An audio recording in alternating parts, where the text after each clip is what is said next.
I was reborn in the third year of my marriage to He Ming-shu. This was also the last year he loved me, because not long after, he would meet the true love of his life. For that woman, he was willing to defy the entire He family, pressure my parents, and even eventually bring down my family's company. He drove my parents to suicide, and my brothers and sisters were pushed to the brink. As for me, I jumped into the ICC with my unborn child. In this life, I won't fight anymore. I don't want anything anymore. I don't want He Ming-shu anymore. I only ask for the safety of my Shin family for a lifetime. The spring morning sunlight is always so beautiful that I almost forgot what it feels like to have the sun on my skin. I gaze at He Ming-shu's sleeping face. He is young and handsome, and his sharp jawline has always been my favorite feature. So sharp, just like the way he dealt with my Shin family. So ruthless and merciless, showing no regard for past affections. Even though I was willing to sign the divorce agreement and give up the position of Mrs. He to Yin Yao, he still didn't stop. He insisted on driving every single member of my Shin family, all of them, one by one, to their deaths. Only then did he feel that no one could ever hurt his Yao Yao, his beloved. Why didn't you call me when you woke up?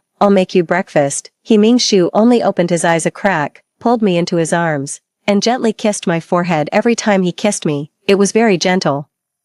Even when we made love, he tried his best to restrain himself. He always said he was afraid of hurting me, but such a good man, in the end, didn't care as I ran after his car, falling and covering myself in bruises just to beg him to spare the Shin family. He didn't stop the car. He didn't care that I fell onto the road, bleeding from my head, with large patches of skin scraped off my arms and calves. You see, when he loves someone, he is gentle to the extreme, but when he doesn't love, he is more heartless than a stranger. I'm not hungry. He Ming-shu sensed something was wrong with me and propped himself up to sit. He cupped my face in both hands. What's wrong with my schwer? Was I too rough last night? Are you mad? He looked at me teasingly, his deep eyes seeming to see only me. I hadn't been able to fall asleep since regaining my memories of my past life in the early hours. Childhood sweethearts, unaware of the passage of time. A naive girl, gently touched by love. It made me firmly believe that I was deeply in love with this person before me, but not anymore. I no longer dare to love. The price of loving him was too high, and I can no longer bear it. I looked straight into his smiling eyes and said, word by word, let's get a divorce. 2. He Ming-shu was still teasing me when he went to the company, saying that it must have been because he couldn't hold back last night and was too rough, which made me angry. That was why I was joking about divorce early in the morning. I sat alone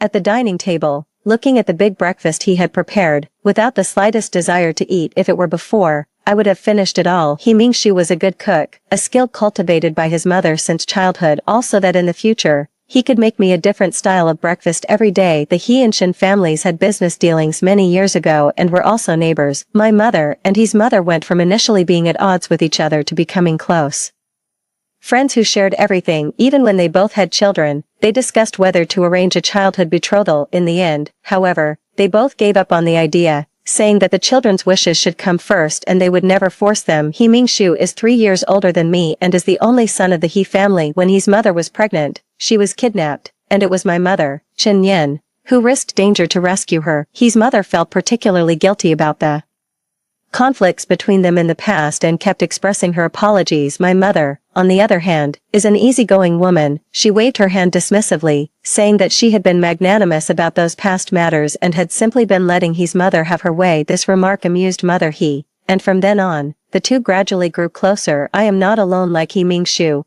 I still have my eldest brother, Shen Yi, and my second sister, Shen Tingwan. They are both extremely good to me. No matter how fine the gifts, even if they are scattered across the world, they will find a way to deliver them to me. Yet, such wonderful people ended up dying, one more tragically than the last. In this world, nothing is harder to measure than the human heart. I will not let these tragedies repeat themselves. Never. 3. By the time I drove home, it was already close to noon. Dad is definitely at the office at this hour. Usually, only Mom is at home, but to my surprise, Mom wasn't there. Instead, my second sister was home. Normally at this time, she'd be traveling all over the world on business trips. Shen Tingwan hurried over to me. Schwer, why did you suddenly come back? I've missed you so much. Let me see if you've gained a little weight. You have some dark circles. Tell me whatever's bothering you, and I'll take care of it for you. Did that bastard He Ming-shu bully you? Don't be afraid. Tell me what happened, and I'll take care of him for you. Shen Tingwan is 5 years older than me.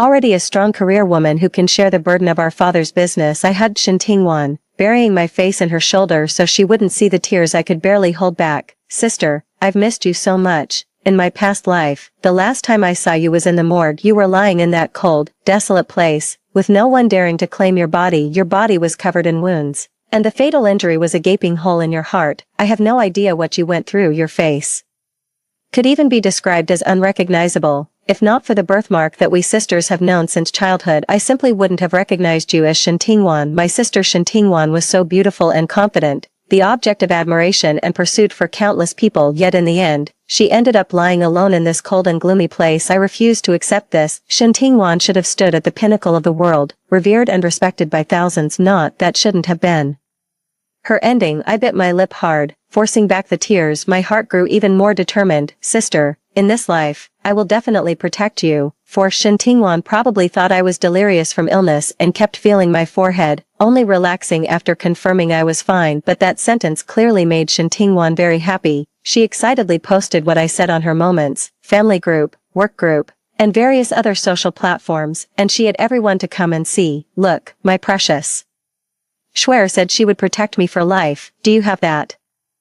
Do you? Ha. I'm posting this just to make you jealous. All sorts of people eager to join in the fun left comments one after another. One of the wolf avatars, with a comment from an account named only with the single character he, said, "What do you mean yours? That's my precious. Mine." This is He Mingshu's social media account. Seeing me staring blankly at that comment, Shen Tingwan grinned slyly. Look at him, acting like someone's trying to snatch his bone away. TSK, what a dog. Shen Tingwan had always disliked He Mingshu. When they were young, they even got into many fights. They only stopped after I was scared into crying. In the past, whenever Shen Tingwan called He Mingshu a dog, it would upset me. I would even talk back a little, but now, I feel nothing at all. Shen Tingwan was still immersed in the happiness of me saying I would protect her forever. When I directly told her about my plan to divorce He Mingshu, she was very surprised. She kept asking me to confirm, asking if I was serious. She had seen how, as a young girl, I chased after He Mingshu, talking endlessly about him every single day. She had witnessed my school days, my romance, and my marriage, all the years revolving around He Mingshu, and now, yet I was about to end this love that had been etched into my bones since youth. How could she not be astonished? You're serious, Schwer? Shen Tingwan saw that I wasn't joking. She touched my face. All right.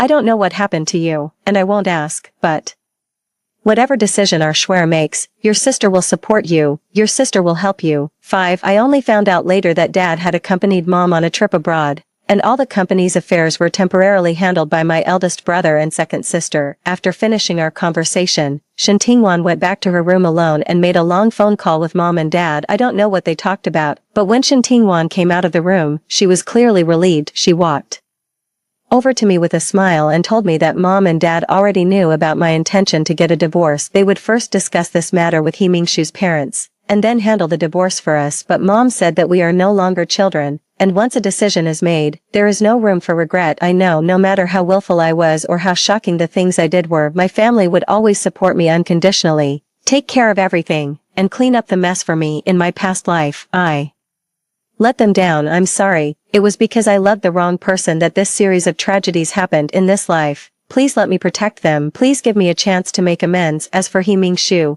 my fate with him ended in the past life. When love hurts, let it go. The Shen Tingxue who loved He Mingshu has sunk into the deep sea with their unborn child. Now, Shen Tingxue only loves herself and her own family. She won't, and dares not, fall in love with anyone again. 6. I called He Mingshu to tell him I'd be staying at home for a while. He Mingshu didn't agree at first, but after his parents called him, his tone in the next call was noticeably panicked. Schwer, Shen Tingxue, listen to me. Don't make any decisions when you're angry. Okay, if you want to stay at home, fine, as long as you like, whatever you want, but don't make a hasty decision. Wait for me to come and talk to you face to face. I don't know what I did wrong, but at least give me a chance to explain.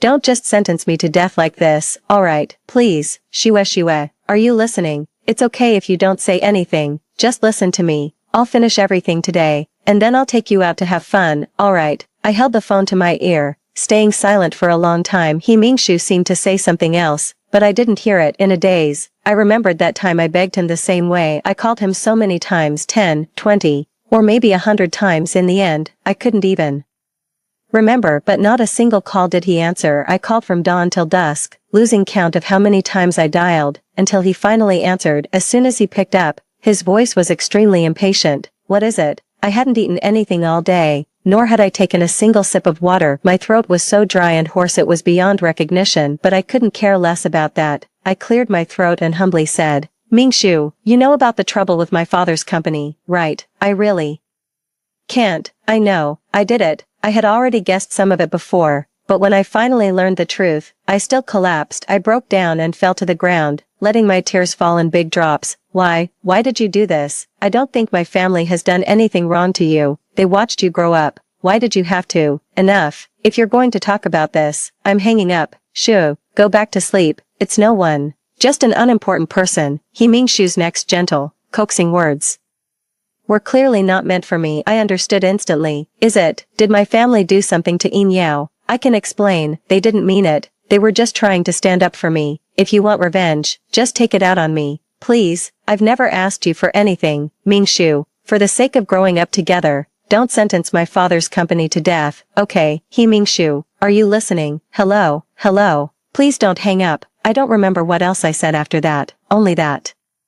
Later the phone emitted an empty beep sound. Not long after that phone call, Mom sent me a message, telling me that she and Dad had handled everything and not to worry. She told me to listen to my older siblings, saying that I would always be her little princess held in the palm of her hand. All the troubles of the mortal world have nothing to do with me. As long as I live a carefree life, she is satisfied. I felt something was off and rushed back to the Shin residence that very night. The house was as brightly lit as usual, yet I couldn't see my mother, who would usually be chasing after idle dramas in the living room, nor my father, who would be watching financial news while occasionally glancing at her. Neither of them was there. I walked all the way upstairs. My parents' bedroom door was wide open, but there was no one in the room either, yet a strange smell lingered in the air. Before this, I never knew a person could bleed so much. I had been too sheltered, naive to the point of foolishness. So much blood. Mom and Dad lay hand in hand on the cold bathroom floor. There was so much blood that there wasn't even a place to set foot. I stared blankly as many people came and went in my house, arranging my parents' remains. Someone was speaking to me,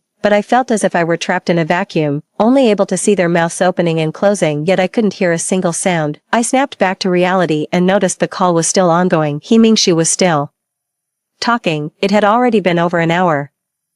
The image of the blood all over the bathroom floor flashed through my mind again. I let my phone slip from my hand, crashing heavily onto the ground. 7. I stayed at home for a week, and Shen Tingwan accompanied me every day. She didn't even go to the company on the 8th day. My parents and my older brother Shani all came back. As soon as my mother entered the door, she hurried over to me and pulled me into her arms. My dear girl, as long as you come back, that's all that matters. This will always be your safe haven, no matter if my girl is in pain or tired. As long as you look back, your home has always been here, and we are all here. Come home, child. My mother's warm and firm embrace made me unable to hold back my surging tears any longer, and I sobbed loudly in her arms. How I wish I could tell her, no, our home and you all are gone. All of you are gone. How can an empty house be called a home? Through my blurry tears, I saw Shen Tingwan looking at me with both heartache and sorrow. Dad and Shani were sighing on the side. Shani walked over and patted me on the back. Tsk, my little sister is still so delicate. How old are you? Still crying in Mom's arms. How embarrassing. Mom pretended to be angry and slapped Shani. Your sister is upset, and you're still teasing her. Shen Tingwan deliberately fanned the flames on the side. Exactly, big brother, you straight guy.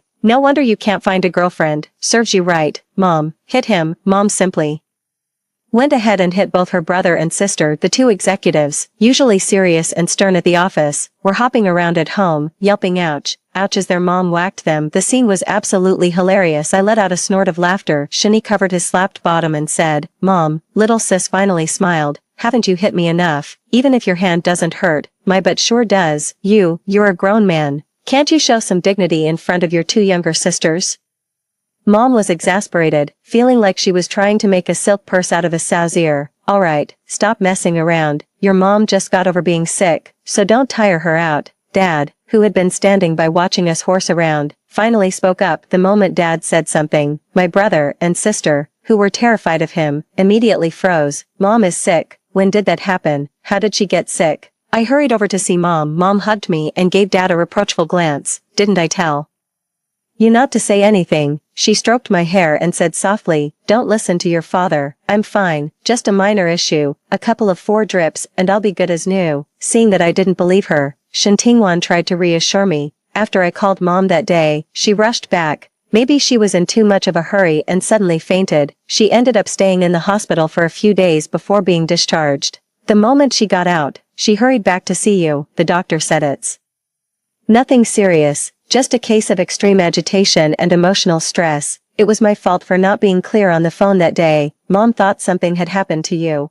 I later explained everything to her, and she waited until she was feeling better to leave the hospital. Shani said, "Don't worry, we've got everything covered. We came back this time for your matter. Have you really made up your mind?" I looked at Shin Tingwan, who was smiling at me, at my dignified and steady father, and at Shani, who was earnestly waiting for my answer. Finally, I looked at my mother, who was gazing at me with a loving smile. I nodded solemnly. "I am absolutely certain. I have truly decided to divorce He Ming-shu." Shani nodded. "Good. Over the past few days, I've drafted dozens of plans at the company for negotiating the divorce with the He family. Our two families have had a long-standing partnership. Under the premise of not affecting our mutual cooperation, I have proposed these most reasonable divorce terms. Little sister, we can handle all these matters for you, but regarding He Ming-shu, you still need to talk to him in person." Shin Tingwan hesitated for a moment, then held my hand and said, "Swear, actually, I haven't told you these past few days, but that bastard, that he guy has been standing under your window every night for a long time, probably all night long.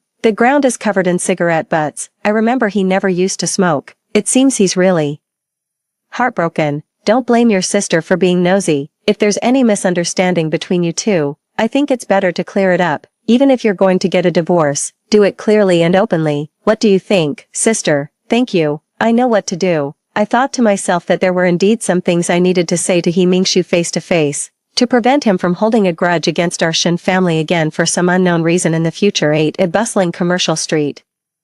I sat by the window in a well-known cake shop by the roadside, waiting for He Ming-shu to arrive. "Hello, here is your rose lychee milfai and rain after flowers tea. Please enjoy." "Thank you." The shop assistant gave me a sweet smile before turning around to serve other customers with their cakes. I watched her retreating figure, radiating youthful vitality. I thought, if I had the choice, I would also pick a woman as vibrant and blooming as this one, just like He Ming-shu did. Swear. I turned around and was surprised when I saw He Ming-shu. He Ming-shu had always been meticulous about his appearance, insisting that his suits be free of even a single wrinkle, which had led him to fire several housekeepers, especially after he got together with Yin Yao in his previous life. He would carefully coordinate the color of his tie every single day, but now, He Ming-shu's hair was disheveled, his stubble unkempt, and his bespoke suit looked as wilted as sun-dried pickled vegetables. He noticed my gaze lingering on his clothes, looked down, and let out a frustrated curse under his breath. He tried to take my hand, but I pulled away just before he could touch me. I placed my hands under the table and stopped looking at him. All right, I won't touch you. Don't be mad. Can I sit down?" He Ming-shu asked so cautiously that I couldn't help but superimpose his image over the sinister and terrifying version of him from my previous life. "Shin Ting-shue, I won't let a single member of the Shin family off the hook, including you. If you dare to bully Yao Yao again, I'll break your hands." "Shin Ting-shue, you deserve to die along with the rest of the Shin family." In my ears, He Ming-shu's gnashing, icy voice still seemed to echo. I suddenly stood up. My leg slammed hard into the corner of the table, making my nose sting. Seeing this, He Ming-shu grabbed my arm and crouched down to rub my leg. I stepped back, leaving his hand frozen in midair. He Ming-shu didn't move, nor did he look up. I couldn't see his expression either.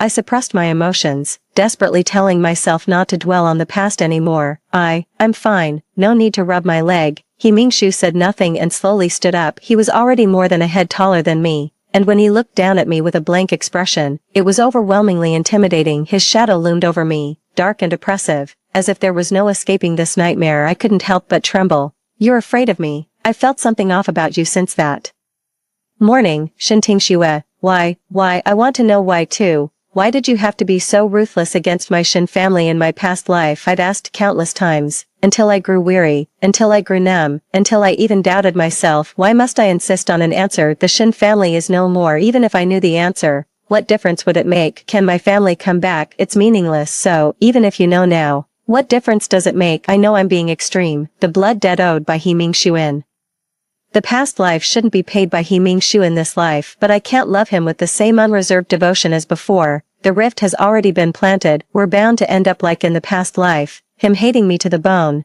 never stopping until one of us is dead. He Ming-shu, Some people are simply not meant to be together until the end, like you and me. Divorce is better for both of us. Let go. I dodged him. I should return to the path I was meant to follow. Unexpectedly, He Ming-shu grabbed my arm tightly and yanked me over. Won't make it to the end. Divorce. Let me tell you, Shinting Shue, from the moment you married me, the word divorce was never an option. He leaned down close to me, and I could clearly see the bloodshot veins in his eyes. The way He Ming-shu was gritting his teeth right now made it seem like he was about to devour me in the next second. I admit, I am truly afraid of him. In my past life, He Ming-shu made me love him to the extreme, hate him to the extreme, and ultimately fear him to the extreme. I dare not gamble on what this madman might do next. I saw the fear on my face reflected in his eyes. I froze for a moment, then turned my head away. He Ming-shu saw it too, and he loosened his grip slightly, but he still didn't let me go. Sir, please don't behave so rudely toward a woman, otherwise, I'll call the police. Sir, this voice. I saw a girl in a cake shop uniform grabbing He Ming-shu's sleeve, shouting at him to let go. I noticed He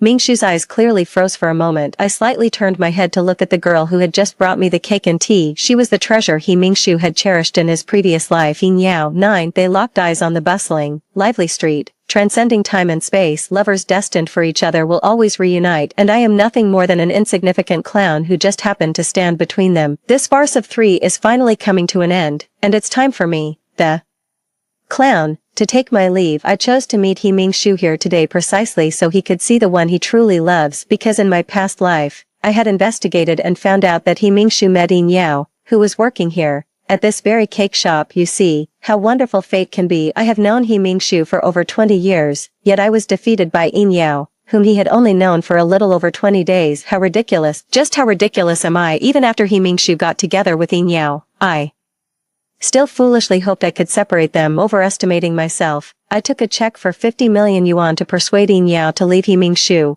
only to be thoroughly humiliated. She refused. Yin Yao simply didn't care about the 50 million. She said not everyone in this world loves money. She was only after love, just like He Ming-shu. That very night, He Ming-shu found out about it. His gaze was as cold as frost, and with a fierce look in his eyes, he told me that Yin Yao was innocent and naive, and ordered me not to use dirty tricks to hurt her. In all these years, this was the first time I heard He Ming-shu speak to me in such an icy tone. A sharp pain pricked at my heart, but I knew He Ming-shu well. I knew there was nothing I could change anymore. He truly loved Yin Yao with all his heart, and now that I had found the love of his life for him, would his resentment toward our Shin family lessen? I closed my eyes and looked at He Ming-shu. Let go. You'll hurt her, He Ming-shu asked in confusion. What? I didn't want to waste any more words. I pulled his hand away and used it to pull Yin Yao into his arms. I raised both hands, signaling that I hadn't even touched the hem of Yin Yao's clothes. Please, stop suspecting that I would hurt her. Yin Yao was puzzled by my behavior, but she looked up at the tall man shielding her, and 2 blushes appeared on her fair,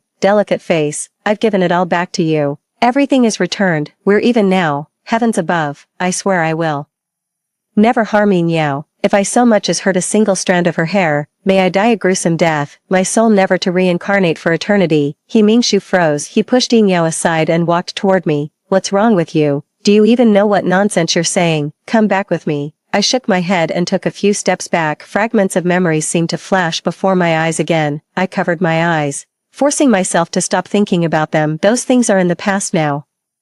Everything can still be salvaged. They're all still here. I'm not too late. I'm not too late. Schwer. In a daze, I felt like the whole world was spinning. I fell to the ground. It seemed like many people were walking toward me. It seemed there was also He Ming-shu. 10. Doctor, how is she? Has the patient recently experienced any serious incidents, such as being persecuted by someone or being involved in a major car accident? Shen Yi and Shen Tingwan exchanged a glance, seeing shock in each other's eyes. Shen Tingwan said, no, I've never heard my sister mention anything like that. Besides, her social circle is very simple. Just families or business partners we know. A car accident is even more impossible. Shani added, that's right, Dr. Who, please be more specific. What exactly is wrong with my little sister? Dr. Who took a light breath and murmured, that doesn't make sense. He explained, here's the thing. We ran a series of tests on the patient, and her body is perfectly healthy, no diseases at all. The illness lies in her mind. She has severe psychological trauma. Professionally speaking, it's post-traumatic stress disorder. This generally refers to a psychological disorder that develops after an individual experiences or witnesses one or more actual deaths involving themselves or others. you can look up the specifics online yourselves. In short, her condition is now very severe, she's on the edge, highly prone to self-destruction. You mean she might commit suicide? Shen Tingwan gritted her teeth in anger when she saw who it was.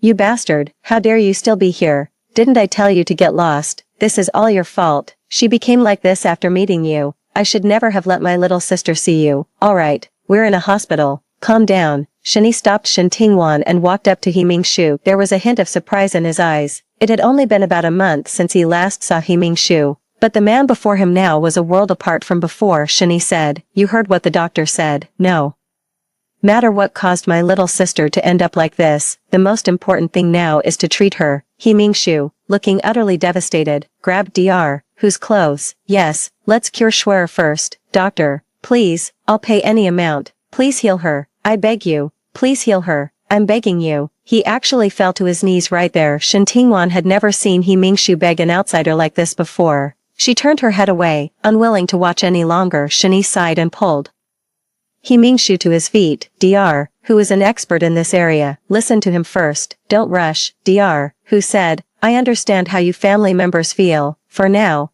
I recommend the best approach is medication combined with hypnosis. Moreover, you must avoid letting the patient come into contact with people or things that might trigger her. She cannot be stimulated any further. Hypnosis isn't 100% effective. It can only serve as a calming measure. More importantly, you family members must pay close attention to her behavior and what she says on a daily basis. It's best to go along with her and let her do what she wants. I opened my eyes and saw Shen Tingwan sitting beside me, holding a cup of floral tea. Seeing that I was awake, she smiled warmly and handed me the floral tea. You woke up just in time. I just finished brewing it. Try it. I added a new kind of petal this time. Guess what flower it is? And there's a prize if you get it right. I took a small sip. It tasted great. Oh, and this is for you. I took it from him. It was a divorce agreement. He Mingshu had already signed it. I smiled, feeling as though the heaviest weight had finally been lifted off my chest. For some reason, I now felt an immense sense of relief. Sis, I want to go back to school. Shen Tingwan paused for a moment,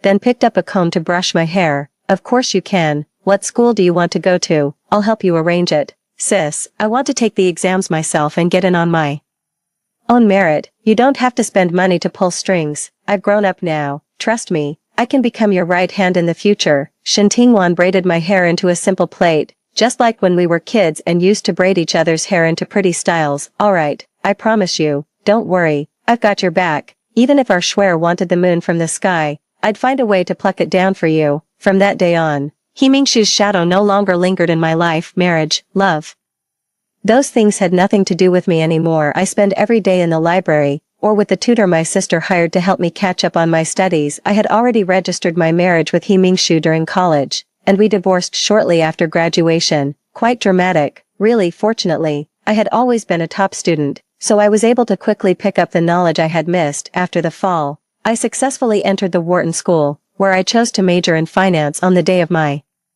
departure, my parents, along with my brother and sister, all came to see me off. Shani and Shen Tingwan originally wanted to accompany me all the way to the school, but I turned them down. There were many company matters that required their attention. My mother's health is not good, and my father has to worry about both the company and taking care of her. I don't want him to collapse from exhaustion as well. Shen Tingwan wrapped her arms around me. My little sister is so outstanding. I'm proud of you, but I really can't bear to let you go. You must take good care of yourself out there. Your brother and I will come visit you as soon as we're free. Don't worry about things at home. We've got it covered. After Shen Tingwan finished speaking, Mom pulled me into her arms, just like when I was little, patting my back and gently rocking me a few times. But now I'm taller than her. She could no longer hold me in her arms and soothe me like she used to. My little girl has grown up, leaving home and the place where she grew up to fly far away. Mom both hopes you have a bright future and can't bear to see you leave me. She wiped the corner of her eyes. This is perhaps how every parent feels. My dear, you don't have a child yet, so you don't understand. Once you have a child, you gain an extra in this world. No matter where that goes, my heart follows. You, and your brothers and sisters, are all my little darling, whom I held in my arms day and night, has grown into a big girl now. Don't mind your mother being naggy. I just can't bear to let you go. My little princess is going to such a faraway place. I'm truly both happy for you and heartbroken. I patted my mother on the back, just as she used to comfort me, and gently soothed her. "Mom, trust me, I'll be back in a few years. Once I return, I won't go anywhere else. Even if you get tired of me and try to drive me away, I won't leave you. I'll stay with you forever." My mother was choked with tears and could only nod repeatedly. My father glanced at his watch. "It's almost time. Go pursue your studies with peace of mind. We'll be waiting for you at home." Shinyi's expression had been strange ever since he answered a phone call. He seemed to want to say something to me but held back. He didn't say anything, so I didn't ask. Besides, it was time for my flight. I looked at each of them, then turned and walked away without looking back. The plane was flying at an altitude of thousands of meters, with endless cotton-like clouds outside the window. Himingshu, I am gradually saying goodbye to the nightmare of my past life. By the time I see you next, I should have let it go. Goodbye. 11. After spending over a year at Wharton, Shen Tingwan came here to see me. I wasn't surprised that she came to see me, but what did surprise me was the other person, Himingshu's mother. He, although his mother also has the surname He. She has no blood relation to the He family at all. It's just a coincidence that they share the same surname. This time, his mother came for two reasons. One was to apologize on behalf of her son. She had watched me grow up since I was a child and had long regarded me as her own daughter. Himingshu had been hiding the news of our divorce from his mother, and it was only recently that she learned the full story of what had happened. Tingxue, I came this time because there are two things I want to tell you in person. I've always wanted to apologize to you. It's my fault for not raising Mingshu well, for letting him break your heart.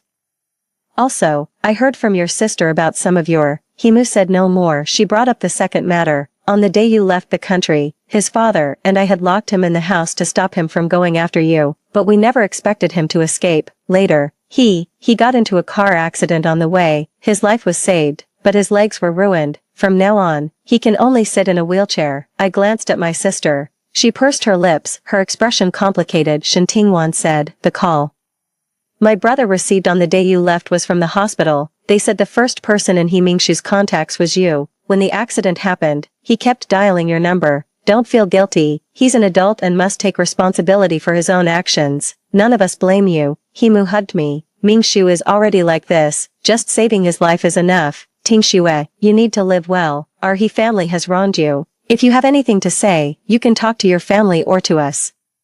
Don't bottle it up inside. I can't stay here long either." Mingshu, ever since the car accident, his personality has changed drastically. I don't know what's wrong with him. Mother, he talked with me for a long time. It wasn't until the next day, after Shen Tingwan saw her off at the airport, that she told me some things about Himingshu. She said that ever since Himingshu woke up from the car accident, he had become much more gloomy, and no one knew what he was thinking. Even his parents were somewhat afraid of him. After Himingshu recovered, he didn't go home but moved directly into the company. Later, the entire He Corporation underwent a major purge. It was said that many high-level board members were removed. Shen Tingwan also told me mysteriously that a female student had been persistently pestering Himingshu, but later, for some unknown reason, that female student was sent to a mental hospital. Hearing these words, I felt it very likely that Himingshu, like me, had memories from a past life. Purging the He family was something he had done in his previous life. It happened not long after he brought down the Shen family. While dealing with the Shen family, Himingshu uncovered many corrupt members within the board of directors. But that female student, I boldly guessed, could it be Yin Yao? No, I let out a self-deprecating laugh. How could that be possible? In my past life, Himingshu was wildly obsessive, not just toward the Shen family, but he used ruthless methods to destroy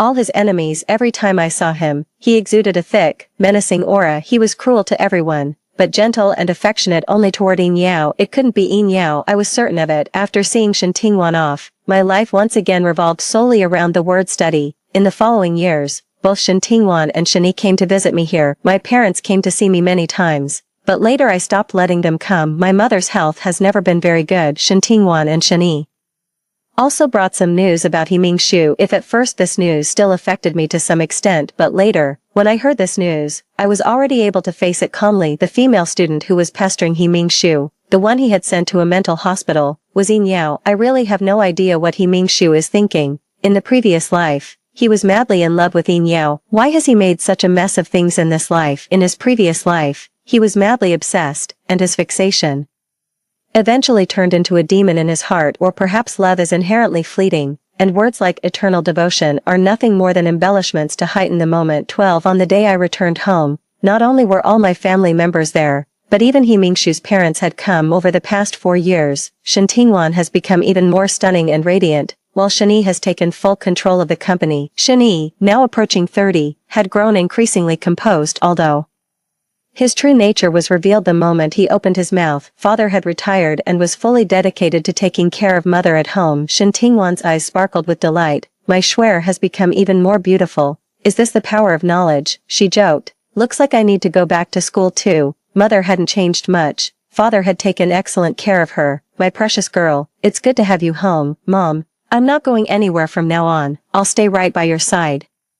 And you won't be able to drive me away even if you try. Mom smiled so happily, wiping the corner of her eye, then suddenly remembered something. This is your Aunt He and Uncle He. They heard you were coming back today and came especially to see you. No matter how He Mingshu treated me, I have always liked He's mother and father. In the previous life, they tried everything to stop He Mingshu, even going as far as risking their lives to fight him to the death. It was I who talked them out of it.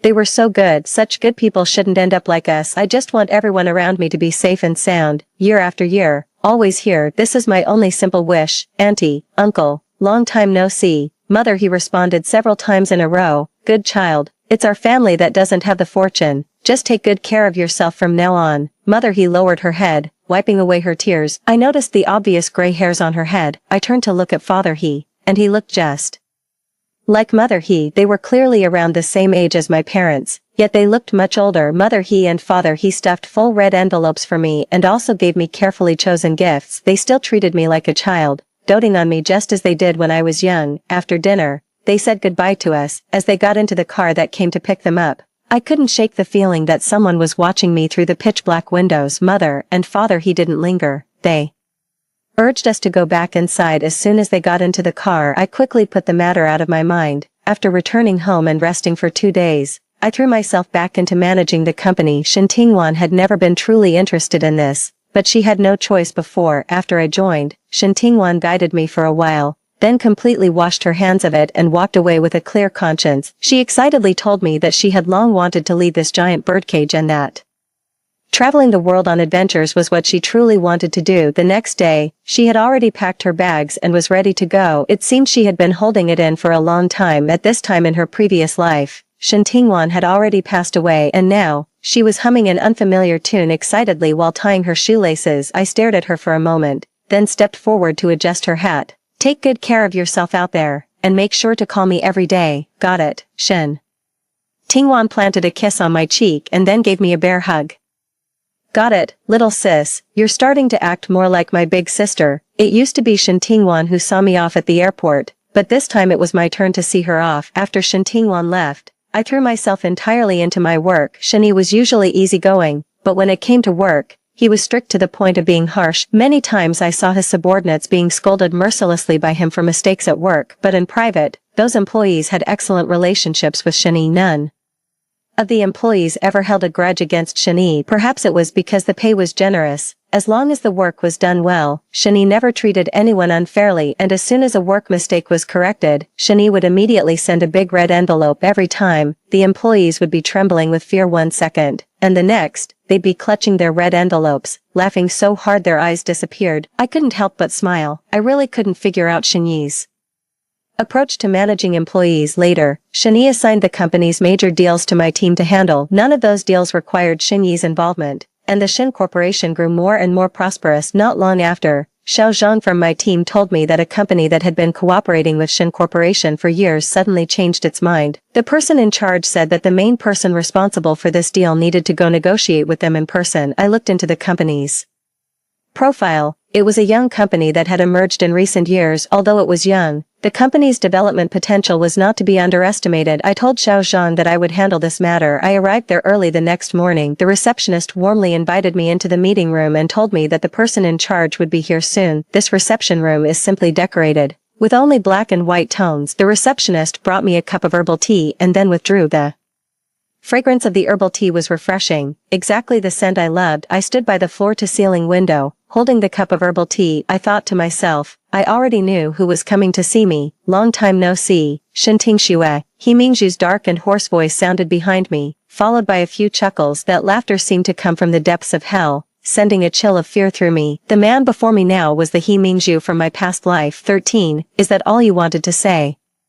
To me, I took a deep breath. Not wanting him to see how nervous I was, I turned around. He Mingzhu was indeed sitting in a wheelchair, a blanket covering his legs. Half of his body was hidden in the shadows, his brows revealing a fierce aura. When he lifted his eyes to look at me, there was no trace of emotion in them. He Mingzhu said nothing. He just stared at me. Even after my herbal tea had gone completely cold, he still hadn't spoken a word. I give up. I can't outlast He Mingzhu in a game of patience. What exactly are you trying to say? If there's nothing to say, I'm going back. I'm sorry. I almost thought I misheard. The He Mingzhu of this life would apologize, but the He Mingzhu of the previous life, mad and obsessive, wouldn't utter a single apology even if you broke his legs. I placed the herbal tea on the table. Apologies like that? Go tell them to the Shen Tingxue from a past life. I walked right past him and grabbed the door to the reception room. Unexpectedly, a tremendous force suddenly yanked me backward from behind. My footing was unsteady, and He Mingzhu pulled me into his arms. Suddenly being so close to his scent made me extremely uncomfortable. I suddenly stood up and slapped him across the face. This slap left a trace of blood at the corner of He Mingzhu's mouth. He licked the corner of his mouth. Feel better? If not, please continue. Lunatic, pervert, psycho. I hurled every vicious word I could think of at him, my eyes burning red with rage as I grabbed his clothes. I've asked you countless times why you treat the Shen family this way. Have you ever answered me? Have you ever paid me any attention even once? You pushed us to the brink time and time again, and now you come to me with these words. What's the point? What's the point? He Mingzhu, I'm not as ruthless or as vicious as you. I can't afford to provoke you, but I can afford to stay away. In your past life, you sent our entire Shen family to hell, and that wasn't enough. Are you going to do the same in this life too? I'm telling you, I will never give you that chance. If you want to harm my family, then kill me first. Otherwise, one day, I will personally take care of you. He Mingzhu stared at me in silence, waiting until all my anger had been vented. Until I had calmed down considerably, I closed my eyes. He Mingzhu as a child, He Mingzhu as a teenager, He Mingzhu as an adult. I have walked through far too many years with him, from the enviable model couple of childhood sweethearts to a bitter, relentless feud in the end. It is utterly absurd and laughable. My tears burst forth uncontrollably, and I couldn't hold back my emotions. I covered my face with my hands, fell to my knees, and wept. I can never escape the shadow of my past life I held back for so long, but in the end, I completely fell apart in front of He Mingzhu. I won't touch the Shen family, and I won't hurt you again. He Mingzhu's hand gripping my shoulder seemed to tremble. I don't believe it. Since that encounter in the reception room, I've been seeing He Mingzhu everywhere, either at the bidding site, either at some auction. The most recent time was at Mom's birthday party. He Mingzhu's appearance plunged the banquet into momentary silence. Now, who in the business world doesn't know He Mingzhu? His methods are enough to send chills down the spines of even the most seasoned foxes who have navigated the market for decades. His mother and father awkwardly tried to lighten the mood. Shen Yi and Shen Tingwan immediately shielded me tightly behind them the moment they saw He Mingzhu. Just like when we played the game of eagle catching chicks in our childhood, He Mingzhu always plays the eagle, and me, I'm no little chick. The more we met, the more I actually felt a bit sorry for He Mingzhu, because everyone was afraid of him, including his parents. No one dared to stay by his side and talk to him. Wherever he was, he would just sit gloomily drinking alone. I wouldn't feel sorry for him. Later, I heard from Shen Yi that the He family had been bringing our company many big deals one after another. The Shen family had already broken into the world's top 100 enterprises. Every time I ran into He Mingzhu, he never spoke to me either, just watched me from a distance until I left. Later, as the Shen family's business grew larger and larger, I paid less and less attention to He Mingzhu. The last time I heard about He Mingzhu was when news of his death reached me. He was dead, died of cancer. When he was alive, everyone feared him. And after his death, his story as the youngest business prodigy spread far and wide. I did not attend his funeral. When he died, both his father and mother were still alive. My parents were also doing well. I didn't want to see them having to bury their child in old age. Shen Yi, Shen Tingwan, and my parents all went. I stayed home alone, quietly watching the New Year's fireworks. He Mingzhu died at an unfortunate time. Right on New Year's Eve, he died alone in the hospital. I poured myself a glass of red wine through the brilliant fireworks outside the window. I wonder who I am toasting to. Maybe I'm drunk. I clinked my glass against the window pane and looked up at what was said to be the most beautiful and grand fireworks display of the year. He Mingzhu, goodbye. We will never see each other again. The end. That's the end of the first story. Don't go away. The next story is even more exciting. Apricot Blossom Town. 1980s. After being reborn, my husband resolutely abandoned me, who was about to get the marriage certificate, and ran to his pregnant childhood sweetheart. He didn't know that I had also been reborn in this life. I decided not to be his savior anymore, enduring hardships with him and building a business from scratch. Later, I returned to the city for a marriage alliance and, together with my fiancé, topped the rich list. But he cried and asked me why he hadn't become the richest man in this life. My husband was terminally ill with stomach cancer. On his deathbed, he cried and said he regretted marrying me. He felt sorry for the childhood sweetheart who had waited for him as a widow for 50 years. He decided to amend his will and leave all his inheritance to the childhood sweetheart's son with cerebral palsy. I was absolutely furious when I opened my eyes again. I had returned to the week before I got my marriage certificate with my husband in this life. Both my husband and I called off the wedding. He rushed to his young widowed childhood sweetheart, Lee Sharu. I called home and agreed to a family-arranged marriage. On the other end of the phone, my parents were stunned for a long moment before hesitantly asking me, "Cece, did that Ji Wenjun bully you?" Holding back my tears, I said into the phone, "Brother Jean has been good to me since I was little. I am willing to marry him." In my past life, when my husband Ji Wenjun and I first started our business, we endured countless hardships. At first, my parents refused to help me. It was Jean Li Feng who mobilized the Jean family's resources, contributing both money and effort, to help me earn the first pot of gold for my entrepreneurial journey. Later, Ji Wenjun betrayed me before his death, and my children almost ended up with nothing. It was Jean Li Feng who deployed the Jean family's legal team to help my children reclaim half of the family assets. Ji Wenjun left a dying wish, saying he did not want to be buried with me. It was also Jean Li Feng who, disregarding gossip and rumors, insisted on having me buried in the Jean family cemetery. In my previous life, I turned down Jean Li Feng, who was my perfect match from a well-suited family, and insisted on enduring hardships with the poor boy Ji Wenjun. I thought that after accompanying Ji Wenjun in building a business from scratch and achieving success, he would surely cherish me in the palm of his hand. But unexpectedly, after becoming the richest man, Ji Wenjun said he would rather be penniless to pursue love in this life. I decided to let Ji Wenjun and his widowed childhood sweetheart be together. Brother Jean, in this life, I want to be buried with you, and it must be legitimate. After hanging up the phone, I planned to go to the supply and marketing cooperative to buy some things, but I accidentally overheard a conversation between Ji Wenjun and Li Sharu. "Sharu, just wait for me 3 more months. Cece's parents only have her as their precious daughter, so they will definitely give her a large dowry. Once I accompany Cece back to the city, her parents will give us the dowry. At that time, I'll sell my job and take the dowry. And you're coming with me to the southern city." Li Sharu's doe-like eyes were red and swollen as she looked at Ji Wenjun with a pitiful expression. "Brother Wenjun, I'm holding you back. For my sake, you're going to marry a woman you don't even like." Ji Wenjun couldn't help but pull Li Sharu into his arms and said with emotion, "I've already lost you once. This time, I won't let you go." A hint of smugness flickered in Li Sharu's eyes, but she deliberately asked with concern, "If we take Sister Cece's dowry, what will happen to her?" Ji Wenjun said nonchalantly, "Cece's family is very wealthy, they won't miss this money." I was almost amused by him. It was the same in my past life. Every time our business ran into trouble, Ji Wenjun would just wash his hands of it. Just because my family had money, I was supposed to fork it over unconditionally to help him out of a jam. Just because my family knew a lot of people, my parents had to swallow their pride and beg for favors on his behalf. In this life, I want to see how Ji Wenjun can become the richest man in the southern city without my family's money and connections. When I got home and started packing my bags,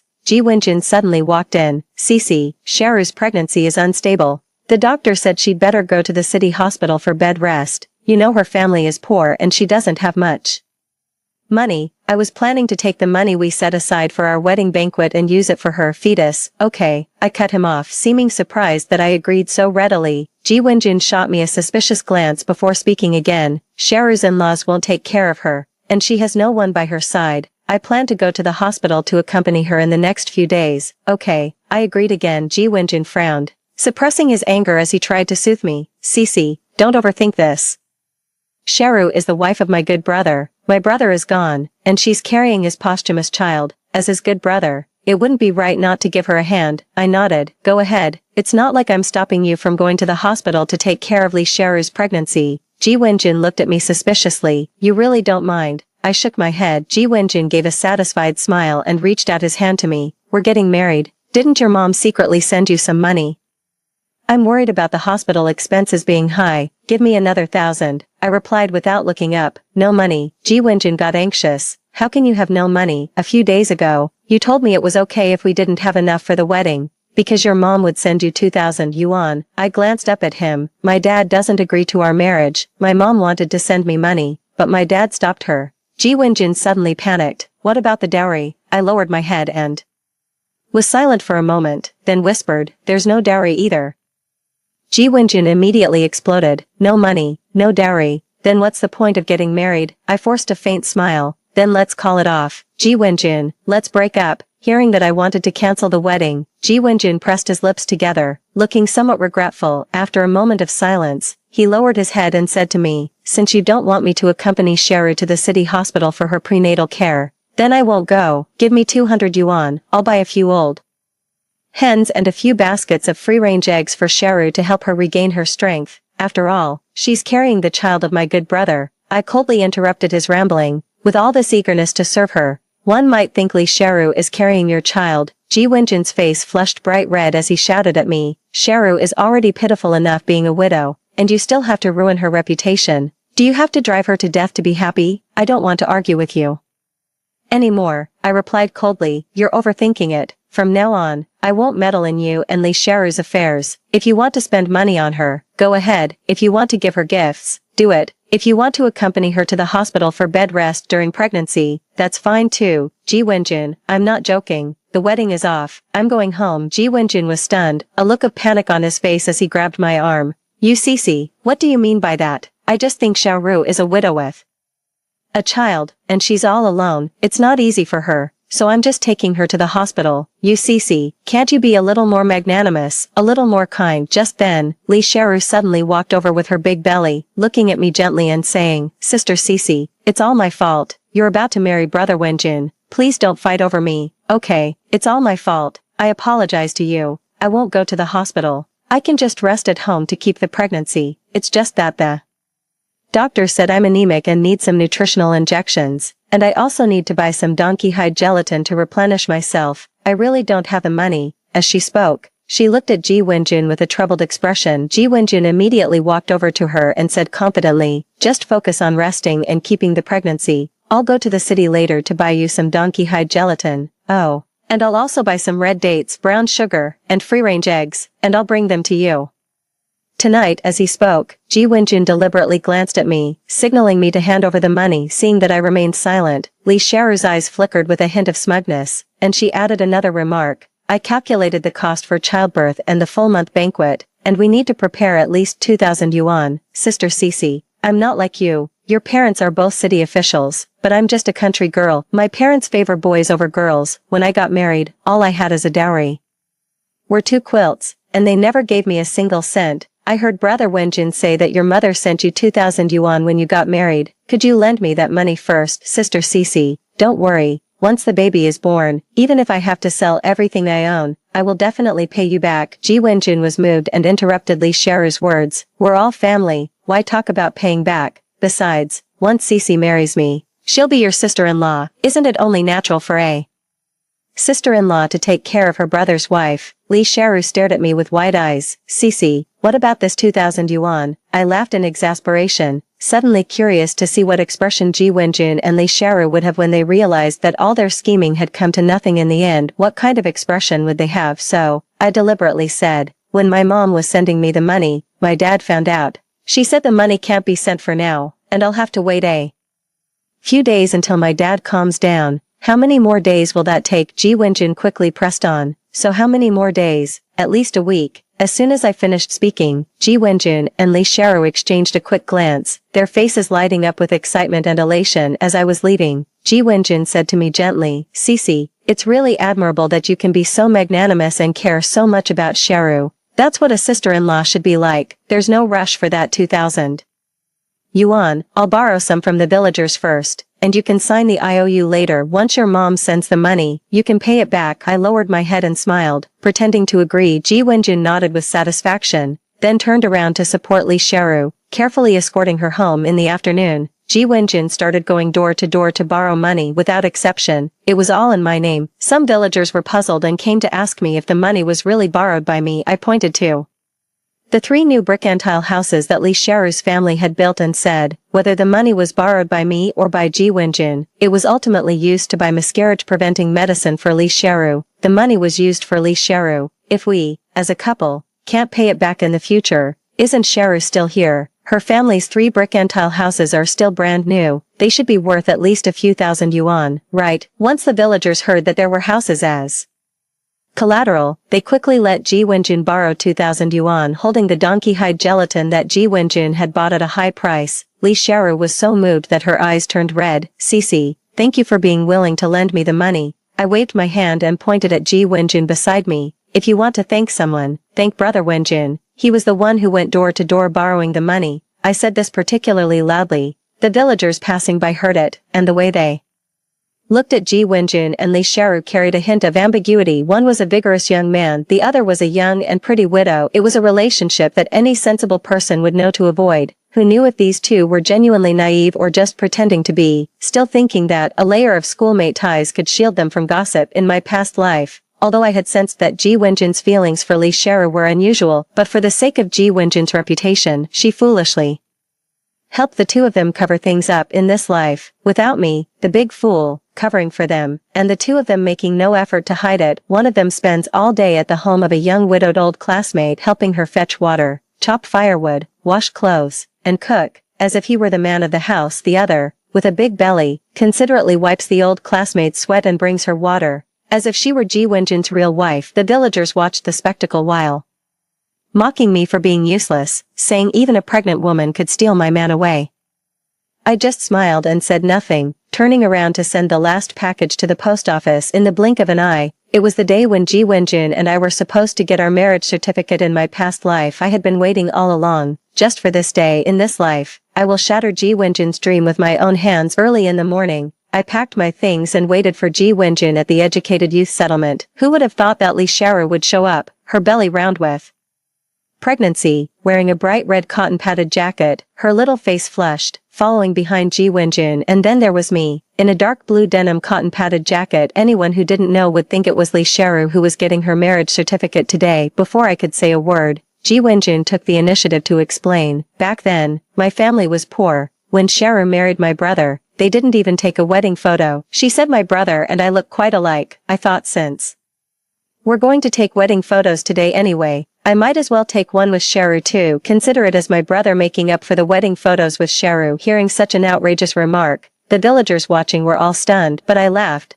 Why don't you two just make it real and go straight to taking wedding photos and getting the marriage certificate? Ji Wenjun's face instantly changed. You Cici, what do you mean by that? I sneered. Exactly what I said, Ji Wenjun, we're not even married yet, and you're already planning to use my dowry to support your brother's wife. I think you should just marry her instead, that way you can openly take care of her for the rest of your life. Ji Wenjun looked at me with a dark expression. Lee Sharu suddenly covered her face and began to cry. Cici, it's my fault, all my fault. I'm just too envious of you. I envy that you can marry a man as good as brother Wenjun, and that you can take wedding photos with him. If you're angry, I'll go back right now. I won't take the photos anymore. Okay. Ji Wenjun grabbed Lee Sharu's arm. No, I promised you I'd take wedding photos with you, and I'll keep my word. If you Cici can't even tolerate such a small thing, then she's not worthy of being a daughter-in-law of the Ji family. I laughed in anger. Fine, I'm not worthy of being a daughter-in-law of the Ji family. Ji Wenjun, let's break up. When I said the word break up,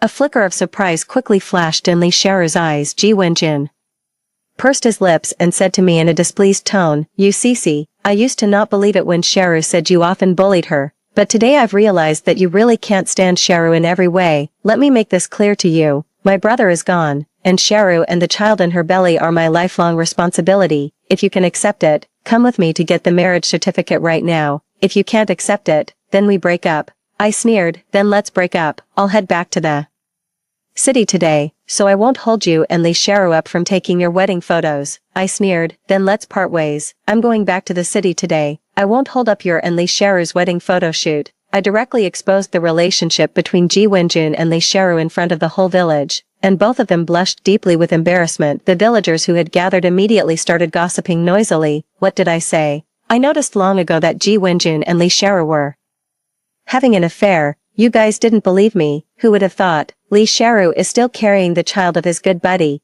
and she can't wait to hook up with him. What if the baby in Lee Sharu's belly is actually Ji Wenjun's? I'd say there's a good chance, otherwise, why would Ji Wenjun be more anxious than the child's father when it comes to someone else's wife being pregnant and needing to protect the fetus? I'm sure the child is Ji Wenjun's. Why else would he go around borrowing money to buy miscarriage-preventing medicine for Lee Sharu? Listening to the villagers' chatter, I could barely hold back my laughter at that moment. Someone finally reacted, "That's not right. Ji Wenjun said that his future wife would help him pay back that money, but now, UCC doesn't want to marry him anymore, so who's going to be responsible for this debt?" The villagers who had lent money to Ji Wenjun, upon hearing that I wasn't getting married, immediately surrounded him, demanding an explanation. Ji Wenjun looked at me pleadingly. "UCC, you promised, once your mom sends the money, this debt can be paid off right away." Paid off? I spread my hands. I also said that money was the dowry my mom saved up for me. Now that our engagement is off, you're not my husband anymore. So how can you have the nerve to spend my dowry money? You're not even my husband anymore. How can you have the nerve to spend my dowry money? Ji Wenjun was completely stunned. He and Lee Sharu had originally planned to pin this 2,000 yuan debt on me. By then, they would have taken the money and fled. And since all the IOUs were signed by me, the creditors would definitely come to me for repayment. But it wasn't until this moment that Ji Wenjun remembered that the IOUs he had given me hadn't been signed by me yet. I leisurely savored the kaleidoscope of colors on Ji Wenjun's face. And only after I had my fill did I pull a stack of IOUs from my bag. With a rustle, the IOUs, like snowflakes, slapped directly onto Ji Wenjun's livid face. "You borrowed the money yourself, so you can pay it back slowly. I'm done serving you." With that, I hopped on my bike and left this small village where I had lived for 5 years. Behind me came Ji Wenjun's furious roar of curses along with Lee Sharu's nervous explanation. "That money was all borrowed by Brother Wenjun from you. It has nothing to do with me." Ji Wenjun cursed loudly. "You bitch, I didn't spend a single cent of that money. I used it all to buy supplements for you, and now you want to wash your hands of it." Dream on. That day, I still couldn't make it back to the city. The scene instantly descended into chaos. The villagers called the police. They demanded that Ji Wenjun and Lee Sharu repay the money, but the two couldn't come up with it, insisting that the money was borrowed from the villagers in my name. That day, I still couldn't make it back to the city. The villagers called the police. They demanded that Ji Wenjun and Lee Sharu repay the money, but the two couldn't come up with it, insisting that the money was borrowed from the villagers in my name. When the police station called me in for questioning, I explained the whole story from start to finish, and even the cops found it absurd. Since Ji Wenjun and I never got a marriage certificate, we weren't considered a married couple. Therefore, the money he borrowed outside couldn't be counted as our joint marital debt. Moreover, my signature wasn't even on any of those IOUs. In the end, the police ruled that these debts had nothing to do with me. I was released on the spot, while Ji Wenjun and Lee Sharu, because they refused to repay their debts, were surrounded by a group of creditors at the police station and didn't dare to come out. The next day, I finally boarded the train back to the city. Just as the train was about to depart, I actually saw Ji Wenjun on the platform. He chased after the train, shouting as he ran, saying he knew he was wrong, saying he wouldn't meddle with Lee Sharu and the child in her belly anymore. He also said that as long as I was willing to stay, he would treat me well from now on. Hilarious. What does he have to treat me well with? With his job as a film projectionist in town, earning 25 yuan a month, or with that mouth of his that only knows how to swear oaths? As I walked out of the exit, I looked up and saw my parents and Zhang Lifeng standing at the very front of the crowd. My dad's eyes were red, and my mom slapped my arm hard. Before I could even cry out in pain, she pulled me into a tight hug. "You ungrateful girl, you'd abandon your own parents for a man. Tell me, will you dare to do it again?" I looked at Zhang Lifeng with an awkward expression. Actually, during those years of going to the countryside, the reason I gradually fell for Ji Wenjun might have been because there was a hint of Zhang Lifeng in him. Zhang Lifeng and I grew up together as childhood friends in the same compound. However, back then, Zhang Lifeng was the leader of the kids, while I was just a little brat in open crotch pants. In my memory, although Zhang Lifeng didn't like playing with us, he never allowed the bullies from outside to pick on us. Later, during the Down to the Countryside movement, I was assigned to Xinghua town. However, Zhang Lifeng was implicated because his maternal grandfather was labeled a capitalist roader, and his entire family was sent to the far north of the country. I never expected that when we met again, both of our families would be discussing marriage. Since our families knew each other well and Zhang Lifeng and I had grown up together, the engagement was quickly settled. A month later, Zhang Lifeng and I got our marriage certificate and tied the knot. The wedding was held at the Zhang family's ancestral mansion. After the Zhang family was rehabilitated, many of their former houses and shops were returned to them. The ancestral mansion, with its antique charm and vast grounds, was like a Suzhou garden scenic spot.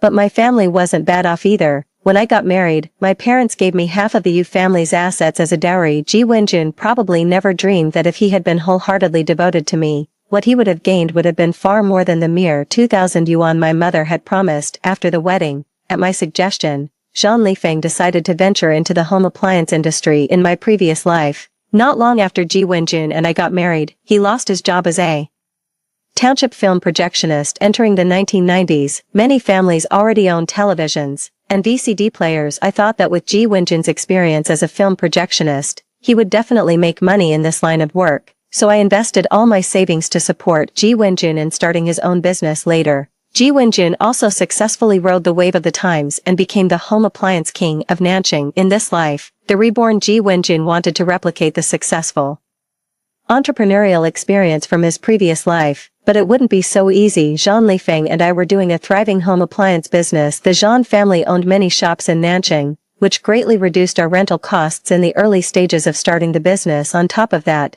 there was the substantial dowry I brought into the marriage, as well as the support from my maternal relatives with the backing of the family. Within just 2 years, Zhang Lifeng and I became the home appliance kings of Nanjing. In contrast, Ji Wenjun, after his rebirth, he originally planned to swindle my dowry and run away with Li Xiaoru, but unexpectedly, I called off the engagement and returned to the city. As a result, not only did he not get a single cent of the dowry my family had prepared for me, but he also ended up deep in debt. I heard that to pay off his debts, he actually managed to convince Li Xiaoru to sell those 3 brick and tile houses. With the money from selling the house, he paid off the external debts. Ji Wenjun originally planned to use the remaining money, just like in his previous life, to make a fortune by reselling home appliances and earn his first pot of gold. But just then, Li Xiaoru had a difficult labor. The funny thing is, back then, they used the excuse that Li Xiaoru was malnourished to try to trick me into lending them money to buy her supplements. In the end, however,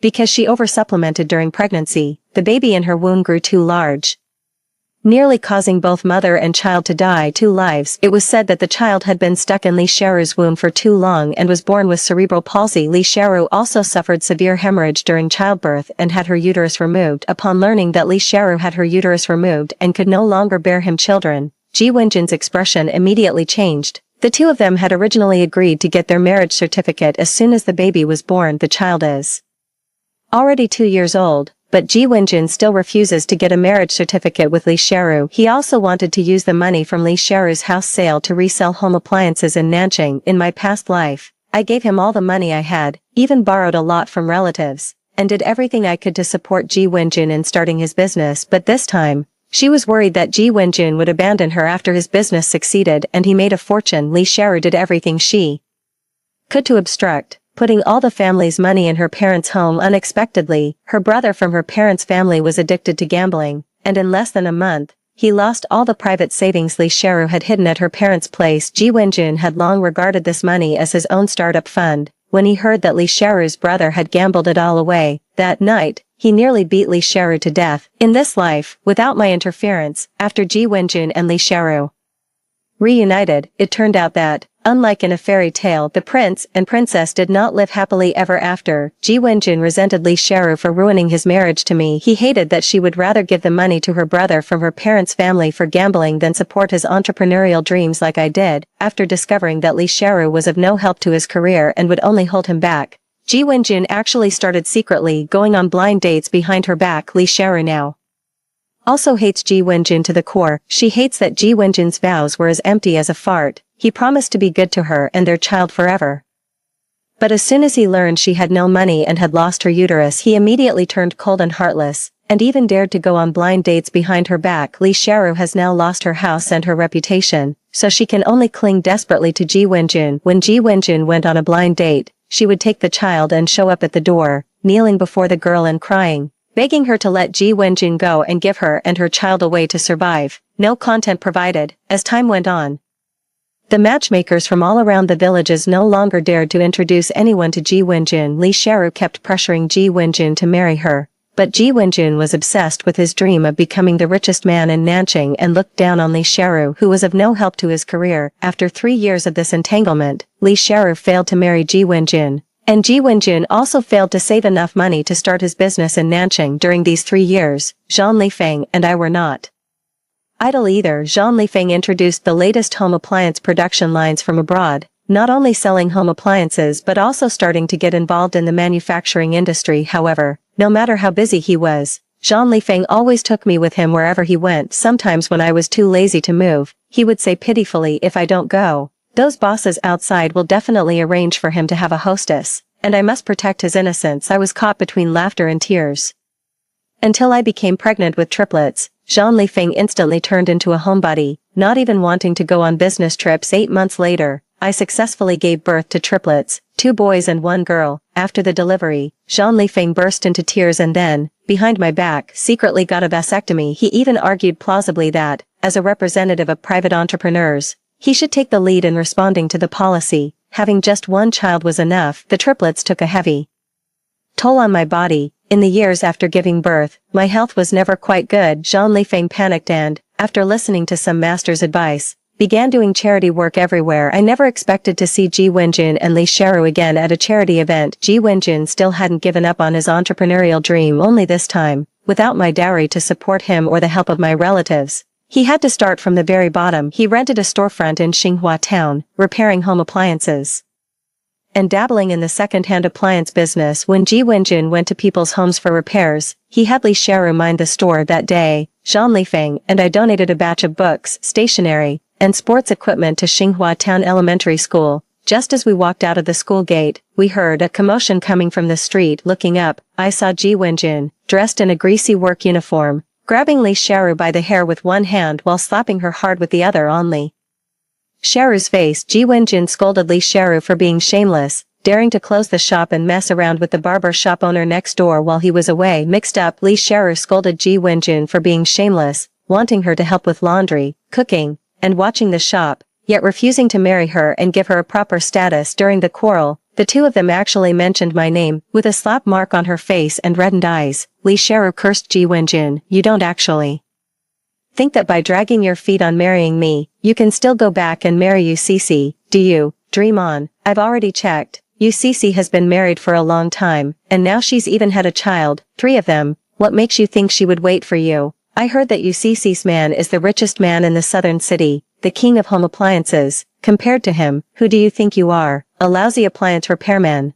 You're nothing but a toad lusting after a swan." Ji Wenjun was so angry his eyes turned red. He clenched his fists, ready to lunge and throw a punch, when the corner of his eye suddenly caught sight of my figure. In an instant he froze completely. "Cici, you're back. I knew you wouldn't forget me. You love me so much. How could you marry another man? You must have been forced by your family, right? Cici, don't be afraid. I'm not married. I've been waiting for you. I'll make that bitch Li Xiaoru get lost right now. Don't worry, I've completely seen through that bitch Li Xiaoru's true colors. From now on, I won't have anything to do with her. Let's live a good life together." Seeing Ji Wenjun's infatuated gaze, I almost threw up the food I ate last night. Zhang Lifeng displeasedly hid me in his arms, his eyes sharply warning Ji Wenjun. "What lunatic is this?" Ji Wenjun looked at me with expectant eyes, as if hoping to hear me talk about our relationship again. I smiled faintly and casually explained, "Not really an acquaintance, just a fellow villager I met when I was sent to the countryside." Zhang Lifeng frowned slightly and called his secretary to instruct, "Go ask this fellow villager's family if they want to take him to the hospital to get his head checked. The expenses will come out of my personal account." Zhang Lifeng's pitying gaze made Ji Wenjun stagger backward repeatedly. He shook his head maniacally, muttering, "No, I'm not crazy. UCC is my wife.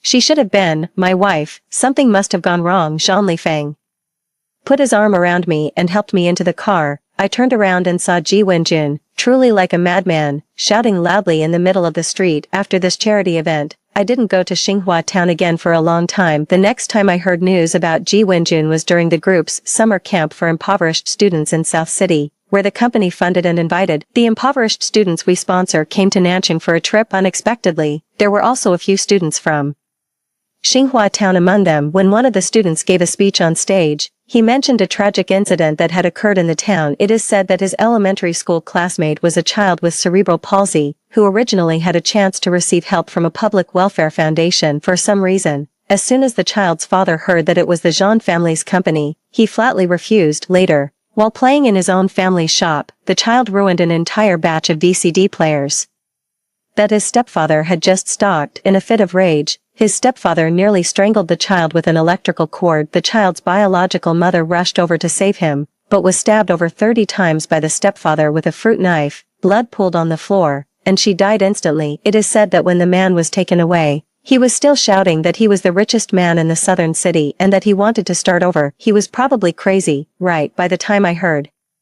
this story, Ji Wenjun had already been executed by firing squad. After Li Xiaoru died, the brain-damaged child she gave birth to was sent to an orphanage because none of the relatives were willing to raise him. After UCC left, I thought I would be very happy in this life. I could finally grow old together with the woman I love, but not long after, both Li Xiaoru and I regretted it. She resented me for being useless, for having no money at home, and for not being able to let her eat donkey hide gelatin and red dates, brown sugar, and eggs at every meal like before. I mocked her for having the body of a noble woman, but the fate of a maidservant. I knew that back then, I could live a life of luxury and indulgence only because UCC was subsidizing me. Now, in order to marry me, she drove UCC away, yet she blames me for not holding on to UCC tightly. I regret it too. I never expected that even after being reborn into a new life, carrying the memories of my successful entrepreneurial ventures from my previous life without the substantial dowry that CC brought, and without the support of the Yu and Zhang families, let alone going to the southern city to resell electrical appliances, even opening a small electrical repair shop in Xinhua town was often disrupted by the local hooligans who extorted me. I tried calling the police like I did in my past life. In my past life, CC's uncle held a high and powerful position. One phone call, and no one dared to cause trouble in our shop anymore. In this life, Li Xiaoru's uncle is a hopeless gambler.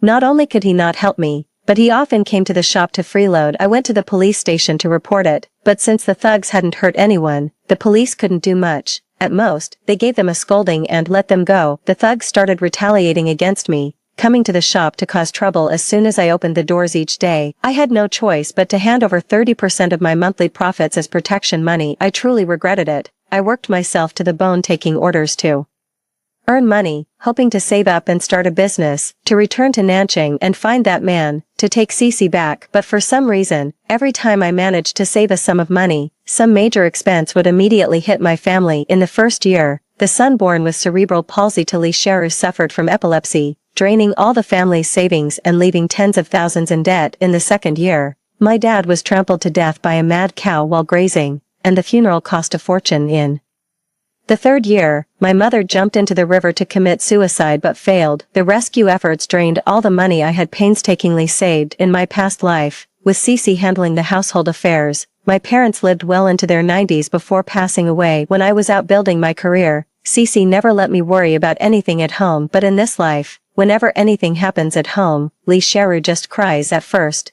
I patiently tried to comfort her, but later, the moment I heard her cry, I would fly into a rage, wanting nothing more than to strangle that bitch. It's all her fault. If it weren't for Li Xiaoru, who couldn't stay put as a widow and kept seducing me, Cece and I would have gotten married long ago. With Cece managing the household and the Yu and Zhang families backing me up, I would have become the richest man in Nanjing by now, just like in my past life. But now, every day when I come home, all that greets me is Li Xiaoru, crying and sobbing, and her brain-damaged son, who only causes trouble. If I had known that being with Li Xiaoru would end up like this, on the day I was reborn, I would have definitely dragged Cece to get the certificate. As my thoughts returned, looking at the messy repair shop, I knew that my life was completely ruined, so I killed Li Xiaoru with my own hands, didn't run away, but quietly waited for the police to arrive. When the court sentenced me to death, I wasn't afraid either. There was even a hint of secret joy in my heart. In my previous life, I only came back after dying. I want to die early in this life, so I can meet Cece sooner. In the next life, I will definitely treat Cece well. I will never let any man take her away from me again. Cece, wait for me. Story 2. The first half of my marriage with Richard was very much like the male and female protagonists in a redemption story. I was a burden to my parents and almost sold by them several times. He was a rich young master who was abandoned by his family because his IQ was not high enough. He saved my life and got injured for me. I helped him reach a high position and slapped his parents who had chosen to abandon him in the face with my strength. After more than 10 years of working together, Richard became a hot new business tycoon in the business world and slapped everyone in the face. In the 6th year after marriage, Richard cheated on me. After I proposed divorce, he pinned me against the wall by my neck and said to me viciously, "Your parents were right. You're just an ungrateful wretch. No wonder they didn't want you." When I received the bed photos sent by a strange number in the middle of the night, my reaction was surprisingly calm. I received dozens of similar photos in a few months. At this moment, I didn't even need to enlarge the photo. Just by the long and thin scar on the back of the man's neck in the photo, I could identify his identity at a glance. That was my husband, Richard, just because that scar was left because of me. At that time, we were 14 years old. I was the hardest working student in an ordinary middle school. Richard was a rebellious young master who transferred to an ordinary middle school unexpectedly against his family's arrangement. We were two completely different people, but became deskmates by accident. At the beginning, I hated Richard very much, because this idle young master was really too boring. Besides fighting every day, his favorite thing was to play tricks on me when I was studying. He pulled my braid, copied my homework, brought me breakfast and helped me drive away the delinquent teenagers who bullied me. Our relationship was neither close nor distant, and we hardly said a few words on weekdays, but it didn't affect that I handed my homework to Richard every time after I finished it, and Richard put breakfast in my drawer day after day, rain or shine. We were like the most familiar strangers and barely entered the category of each other's friends. What really made us have a bond was my biological father. That man was good for nothing except drinking, gambling, and beating women. That year, my father owed a large amount of foreign debt due to gambling. In order to pay off the debt, he locked me at home, didn't let me go to school and contacted a buyer to sell me. The buyer was an old couple in the neighboring city. They bought me to be the wife of their 30-something-year-old stupid son. They came to my house to check the goods and thought I was too young and only willing to pay 20,000 yuan.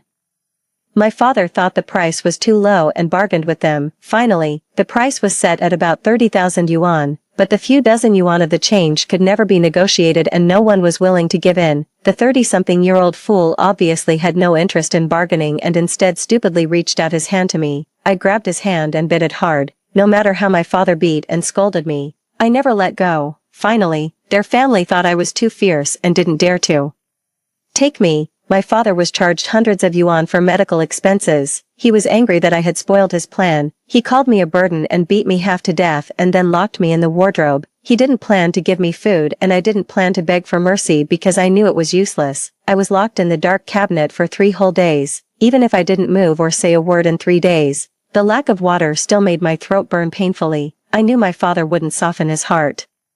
And I couldn't think of anyone who would come to save me. I lay half dead in the wardrobe, quietly waiting for death to come. Besides unwillingness, I felt more relieved. Richard appeared at this time. The noble young master followed the address given by the teacher and covered his nose and stepped into the slum where he had never set foot. When I heard his voice calling me, I was a bit dazed. In the past 3 days, the only person I had ever imagined might come to save me was the school teacher. After all, my academic performance was excellent and I never caused trouble, so I could be regarded as an obedient good student. But there were too many good students and I wasn't that important. I never thought that Richard would come. After all, we weren't really familiar, but at that time, I couldn't care about thinking about these. Richard's voice was like the sound of nature, making me, who had already despaired, burst out with an unprecedented desire to survive. Finally, Richard followed the sound of me kicking the cabinet and smashed the lock on the wardrobe and saved me. Up to now, I still clearly remember that scene. The teenager stood in front of me with his back to the light and reached out his hand to me. His usually world-weary face was full of worry. I held his hand as if I had grasped the only life-saving straw that I could grasp in that dark life. At that time, I was covered with injuries. How could the young master have seen such a scene? In panic, the only thing he could think of was to drag me and run away quickly. Unfortunately, just after walking a few steps, we ran into my drunk father carrying a beer bottle head-on. When he saw that I wanted to run away, he picked up the beer bottle and threw it at me. The sound of glass breaking rang out, but the expected pain didn't come. The warm liquid fell from the top of my head and dripped on my face. I looked up and saw that Richard, who was only half a head taller than me, firmly protected me in his arms. His white t-shirt was instantly stained red with blood. I don't know whether it was because of fear or pain. Richard's whole body trembled violently. but he still firmly held my hand and blocked me behind him. My family is very rich and has great connections. If you don't let Sarah continue to go to school, just because of this wound, I can find connections to send you in. And I guarantee that your days in there will never be easy. My father had already sobered up half because of fear. He was a person who knew how to weigh the pros and cons very well. He had no money to pay for medical expenses and didn't want to go to prison. Letting me go to school didn't cost him a penny. On the contrary, the scholarship I brought back every semester could contribute some money for his wine, so this deal was a sure win for him. After looking at the famous brands on Richard's body, he showed a teasing smile on his face and agreed without hesitation. The scar on the back of Richard's neck was also left at that time. Because of this scar, I always felt guilty towards Richard. When we were still in love, I would stroke that scar again and again every night. Whenever I thought of the things at that time, I would always hold Richard in my arms with heartache, and in order to relieve my guilt, Richard would always smile and kiss my face and comfort me, saying that it was the knight's medal he left for protecting the princess. But this was already a very long memory. It is undeniable that without Richard, there would be no me today. In the 16 years we have known each other, Richard has given me 3 extremely precious memories, so I gave Richard 3 chances to forgive him unconditionally, and this scar was one of them. But in fact, the 3 chances had already been used up. I came back to my senses from my memories and felt a bit ironic when I looked at the familiar scar in the photo. I didn't call to question Richard or verify the authenticity of the photo. I just skillfully took a screenshot of the photo and saved it and sent it to the lawyer. The whole process was extremely skillful and calm. When I realized it, I was a bit surprised myself. After all, how could a normal person's reaction be so indifferent when facing the cheating of the person they loved deeply? I even began to doubt myself whether I cared about Richard or not. But in fact, how could I not be sad? It's just that I had experienced it too many times, so many times that I had changed from the heartache that made me unable to breathe at the beginning to almost numbness now. Even if there were still dense stabbing pains in my chest, I could already face it calmly. It's like a big stone being thrown into a calm lake. No matter how big the ripples can be raised at the beginning, they will eventually return to calm. I didn't sleep well this night. In fact, I haven't slept well for a long time since I learned that Richard cheated. The past Richard and the present Richard alternated in my mind, and the intense sense of fragmentation woke me up from my sleep. I stared at the crystal chandelier on the ceiling and didn't know what time it was or how long I had slept. The thick curtains blocked all the light outside the window and only the weak light from the bedside lamp was left in the room. I was like a dehydrated fish and didn't even have the strength to struggle in bed. Richard came back at this time. The password lock on the door rang several times but the door never opened. I listened quietly and recited the string of numbers in my heart every time it rang. 0924 was the password chosen by Richard himself. That was the day when Richard and I bought this house. At that time, we were 25 years old and our career had just begun to improve. At that time, we were full of longing for life and were eager to give each other a home in this drifting city. After having some savings, the first thing we did was to buy this house. At that time, his eyes looking at me were full of love. He held my hand and said to me, "Sarah, I finally gave you a home. This is our home, a home that only belongs to the two of us." But obviously, Richard had forgotten. Maybe it was because he hadn't come back for too long, or maybe it was because he had too many homes outside now. But for me, it didn't matter anymore. After trying several times, Richard obviously lost his patience and my mobile phone on the cabinet also lit up immediately. I took a look and turned around and didn't answer. The mobile phone screen lit up for a long time before it went out and the sound of trying the password outside the door didn't continue to ring. It was silent outside the door.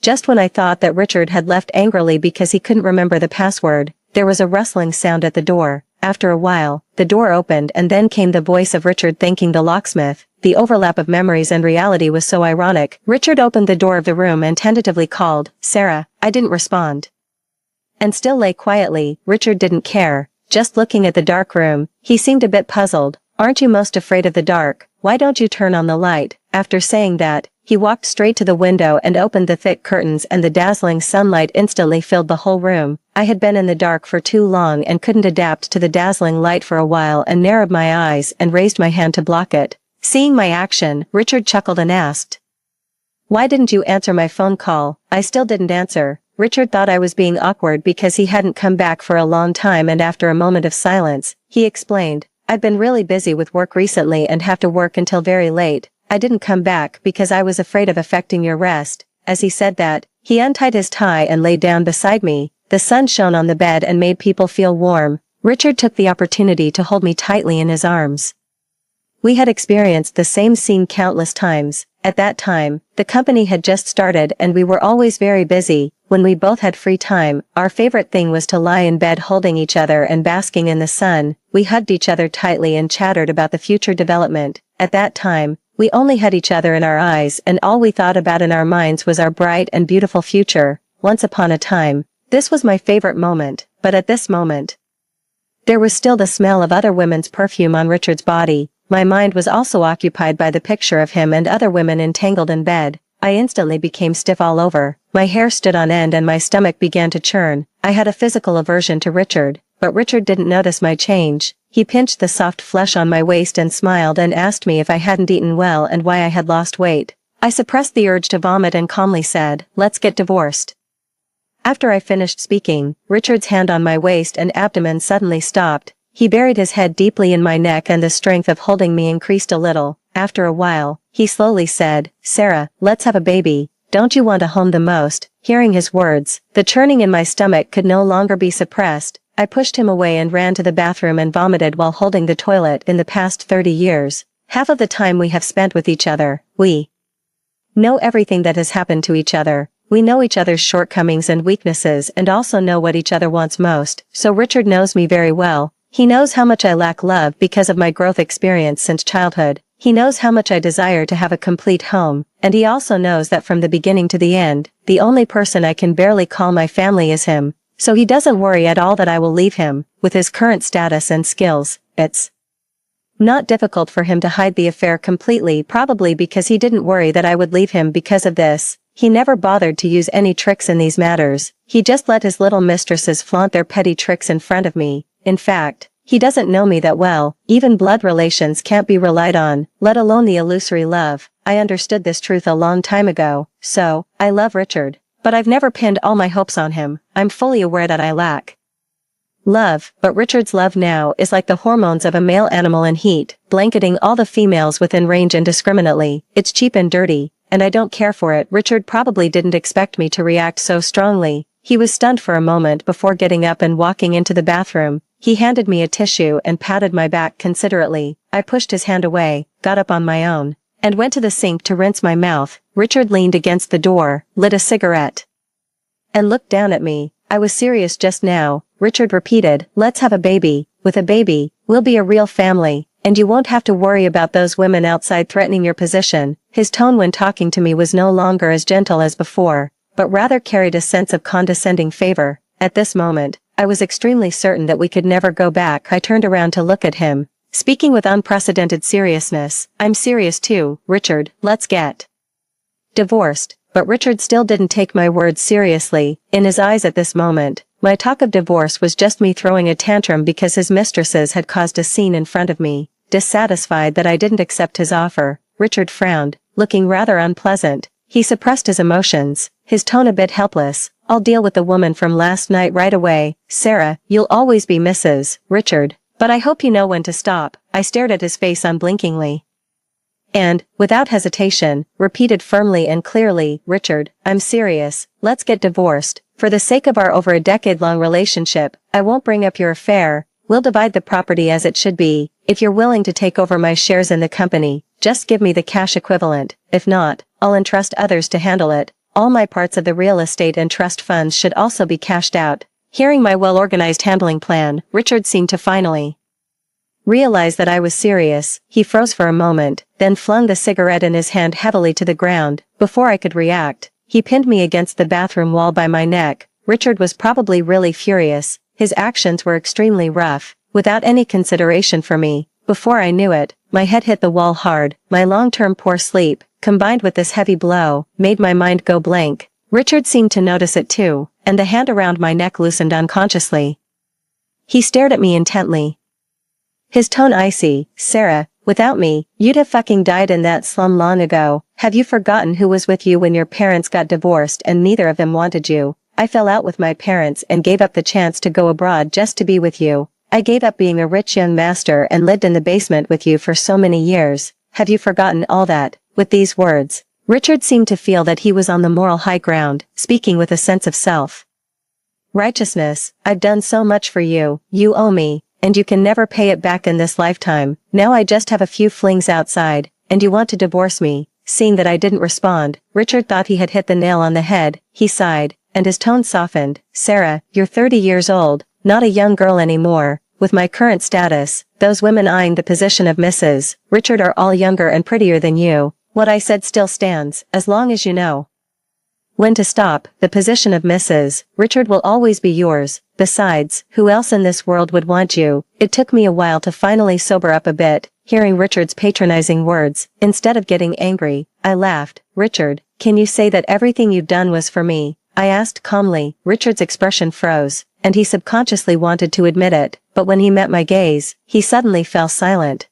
Ignoring his subtle expressions, I continued, the company wasn't built by you alone. At least 70% of the major projects that have sustained the company were secured by me. Without me, the company wouldn't be where it is today, and there wouldn't be so many young women flocking around you. Richard, I don't owe you. Richard seemed to be stung by my calm tone and sneered. Sarah, your parents were right. You really are an ungrateful wretch. No wonder they didn't want you. As soon as these words came out, the air fell silent. After the words landed, Richard paused. He belatedly realized that he had said the wrong thing, but in this situation, he couldn't bring himself to apologize. He pursed his lips and, noticing that my expression hadn't changed much, secretly breathed a sigh of relief. I was silent for a moment, then looked up at him. Yes, I'm unwanted. Richard opened his mouth, wanting to explain, but I cut him off directly. And are you some highly sought-after prize? Hearing my words, Richard was stunned for a moment, then slammed the door and left in a huff. I stood in the empty room, wearing a desolate smile. We've known each other for 16 years, and we know each other's every pain and embarrassment, so it's easy to say the most hurtful things. Richard and I were completely different people. The only thing we probably had in common was that we were both abandoned children. In a sense, I was a bit better off than Richard,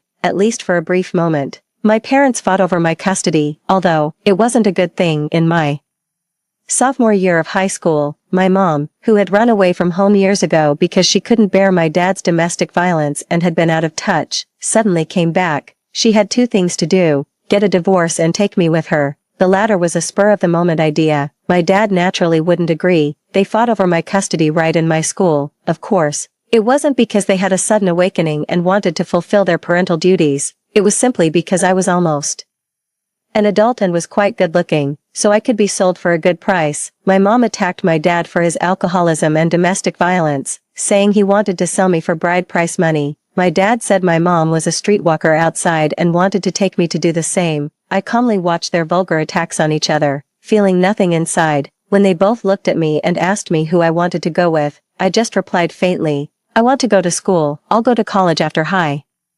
school. I'll go with whoever lets me go to school. My parents glanced at each other and both agreed without hesitation. I knew exactly what kind of people they were and didn't believe a word of their answers. It's not just talk. I need you to write me a written guarantee, I added. If you break your promise, I'll sue you. Hearing this, my parents, who had just been fighting to get me, fell silent immediately. In the end, neither of them took me. They just cursed me as an ungrateful wretch.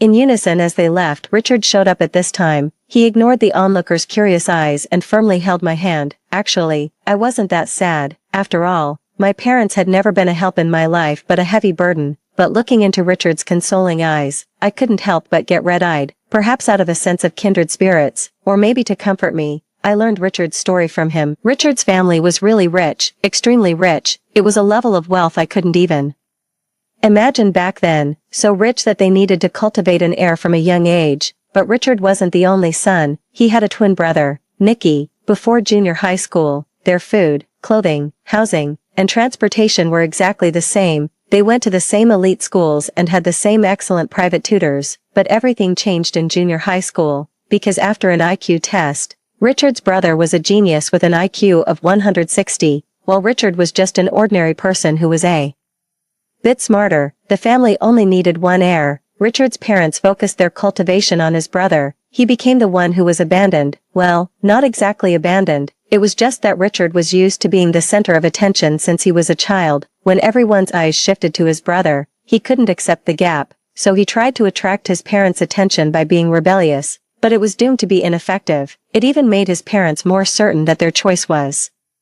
right. It was also on that day that Richard held my hand tightly and said to me, "We'll rise to the top and slap those who abandoned us right in the face." Even though my goal at that time was just to survive, under Richard's influence, I nodded heavily. After that, we'd been working hard for this goal. Richard was more obsessed with proving himself than I was, so he rejected the study abroad plan arranged by his parents and stubbornly stayed in that ordinary middle school. But even though he worked hard in the following year, his grades were only above average. After the college entrance examination, he defied his parents' arrangements again and insisted on going to the same city as me. Richard's parents were even more disappointed in this rebellious son. Besides the uninterrupted monthly living expenses, they almost cut off all relations with him to prove himself. Richard refused to use the money from his family after going to college and worked part-time with me. In our junior year, Richard's brother had already started taking over the company under his parents' arrangements.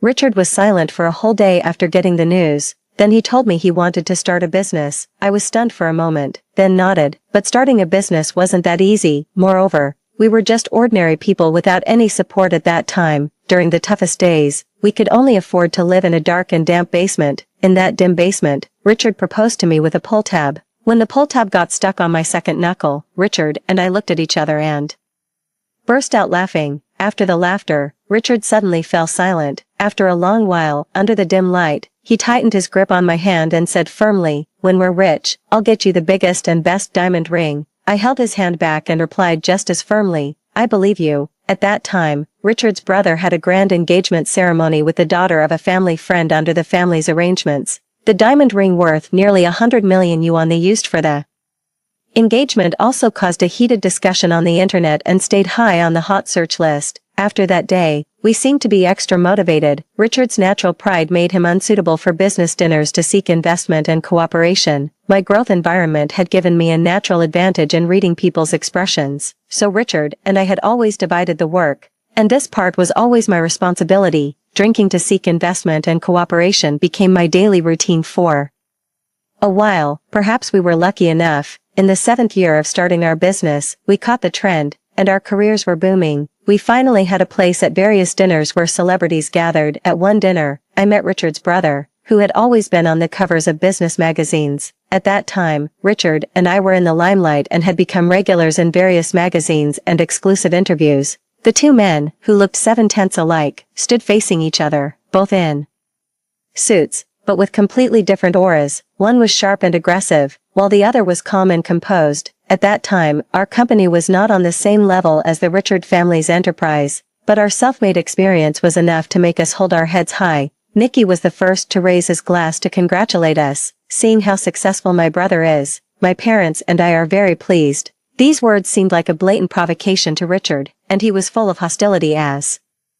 soon as he opened his mouth. "Seeing that you, a genius, are just SOSO after years of family cultivation, I'm rather disappointed." Nicky ignored Richard's mockery, his tone still calm, but his gaze suddenly turned to me. "I'm not as lucky as my brother. I can't marry a wife who's so good at business." Before Richard could speak, Nicky added, "Everyone in the circle knows about this. Who doesn't envy my brother?" After saying that, Nicky left first, leaving Richard with a dark face. For the whole night after that, Richard's face didn't look good. Not long after this incident, Richard tactfully suggested that I should rest at home and not overwork for the company. I knew that Nicky's words had gotten to him. Considering that there were more and more business dinners after the company grew, I didn't actually like those occasions, probably because of my growth experience, compared to the mutual flattery. I yearned for a stable family of my own, so I readily agreed to Richard's suggestion. After that, I quit my job at the company and returned to the family, focusing on taking care of the little home that Richard and I had built. Gradually, in the story of how Richard and I built our business from scratch, I was slowly erased. When he was young, Richard vowed to let me live a carefree life, but he probably never thought that in the not-too-distant future,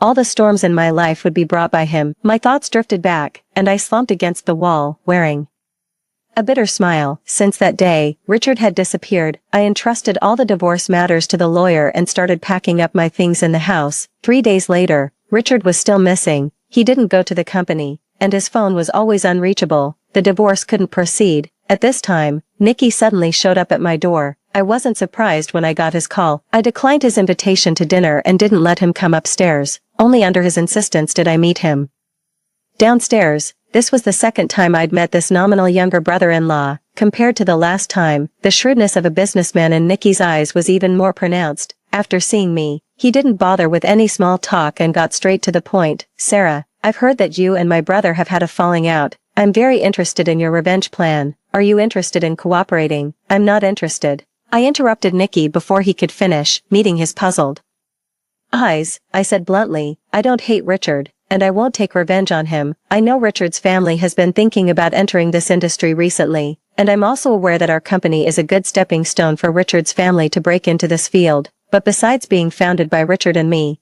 this company is the painstaking effort and dream of countless people, and it also concerns the livelihoods of many families. I won't destroy so many people's efforts and lives just because of a failed marriage. Hearing my answer, a hint of surprise flashed across Nicky's face, and his words carried a bit more admiration. I knew I wasn't wrong about you. Without you, my brother, who has too much pride and only thinks with his lower body, would hardly have had the chance to set foot in this circle again. You're very rational and talented, a natural-born businessman. It's an extremely wrong choice to withdraw from the business world because of a man, but since these meaningless emotional entanglements of yours are coming to an end, perhaps, are you interested in joining Richard's family? I gently shook my head and calmly met Nicky's gaze. Without Richard, I probably wouldn't have survived to adulthood, let alone received an invitation from you, the heir of Richard's family. Nicky clicked his tongue, but he didn't seem surprised by my refusal. You're a smart person. You can probably tell that in addition to good timing, hard work, and perseverance, the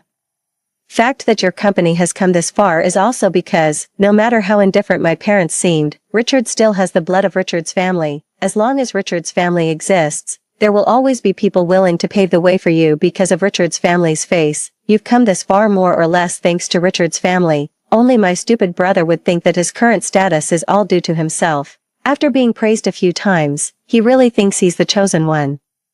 A business prodigy. Nicky's tone was mocking as he continued.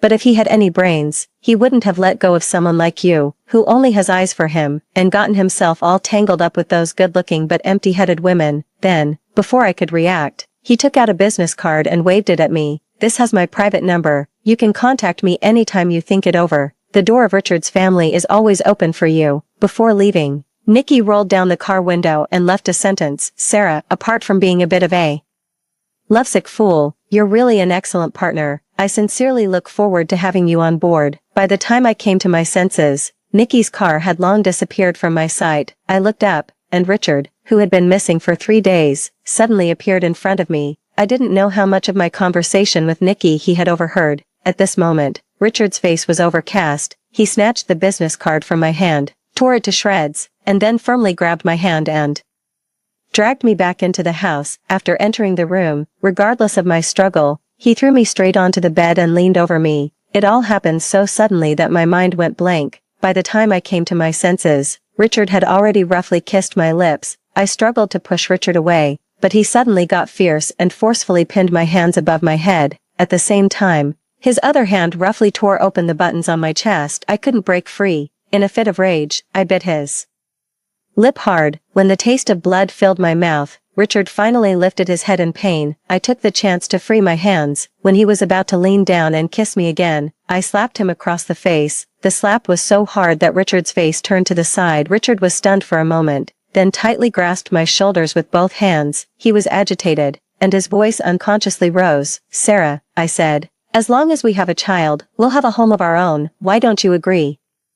If you mind those women outside, I can get rid of them all. Why do you still want a divorce? Is it because of Nicky? Do you think he's better than me too? Do you look down on me just like he does? At this point, Richard's tone became even more excited, and his hands tightened their grip. Yes, it must be like this. You're just like my parents. You all think he's better than me and look down on me. You want to divorce me because of him. No, I won't agree to the divorce. I only have you. Why? Does he want to take you away? No, no way. I won't let him succeed. As long as we have a child, you won't be able to leave me. Yes, a child, a child. After saying that, Richard, as if possessed, tore at my clothes even more forcefully. I used all my strength to stop his actions. When I realized it was useless, I slapped him again. My hand was numb from the impact, and Richard seemed to finally sober up a bit. While he was in a daze, I managed to get out from under him. Richard, for the sake of our past relationship, I don't want to see you in court, whether it's for a divorce lawsuit or attempted rape. Richard seemed hurt by my reaction. He looked at me with red eyes, and big tears rolled down one after another. Sarah, didn't we promise to only have each other? Why have we come to this? After saying that, Richard hugged his head as if on the verge of collapse and slumped down on the floor by the edge of the bed. We got through the toughest days. I know it's my fault for getting entangled with those women, but why can't you believe that I've never truly cared about them? I've only ever loved you from start to finish. I just like those adoring looks, you know. I've always longed for that kind of recognition, but I can't feel it from you. Even after you left the company, most of our discussions were about the flaws and problems in my decisions. You always say these things, and it makes me keep thinking about those days in the basement. I can almost smell that dark, musty stench again. Those days are a shameful memory I don't want to relive. Even though I'd known this fact for a long time, Richard's words still made me pause for a moment. I hugged my knees and sat quietly on the bed, listening to Richard's somewhat painful confession. Both of us are sons of Richard's family. Why can Nikki take over the family business while I have to start from scratch with nothing? Why is Nikki in the spotlight, constantly on the hot search, while I'm like a rat in the gutter, afraid to let others know my identity? Every time I see you, I remember the words Nikki said and the looks those people gave me. Sarah, I'm a man, and dignity is very important to me, but even so, my love for you has never changed. I just don't want to think about these things anymore. Didn't you say I was the only family you had in this world? I don't understand. You said you'd forgive me unconditionally before.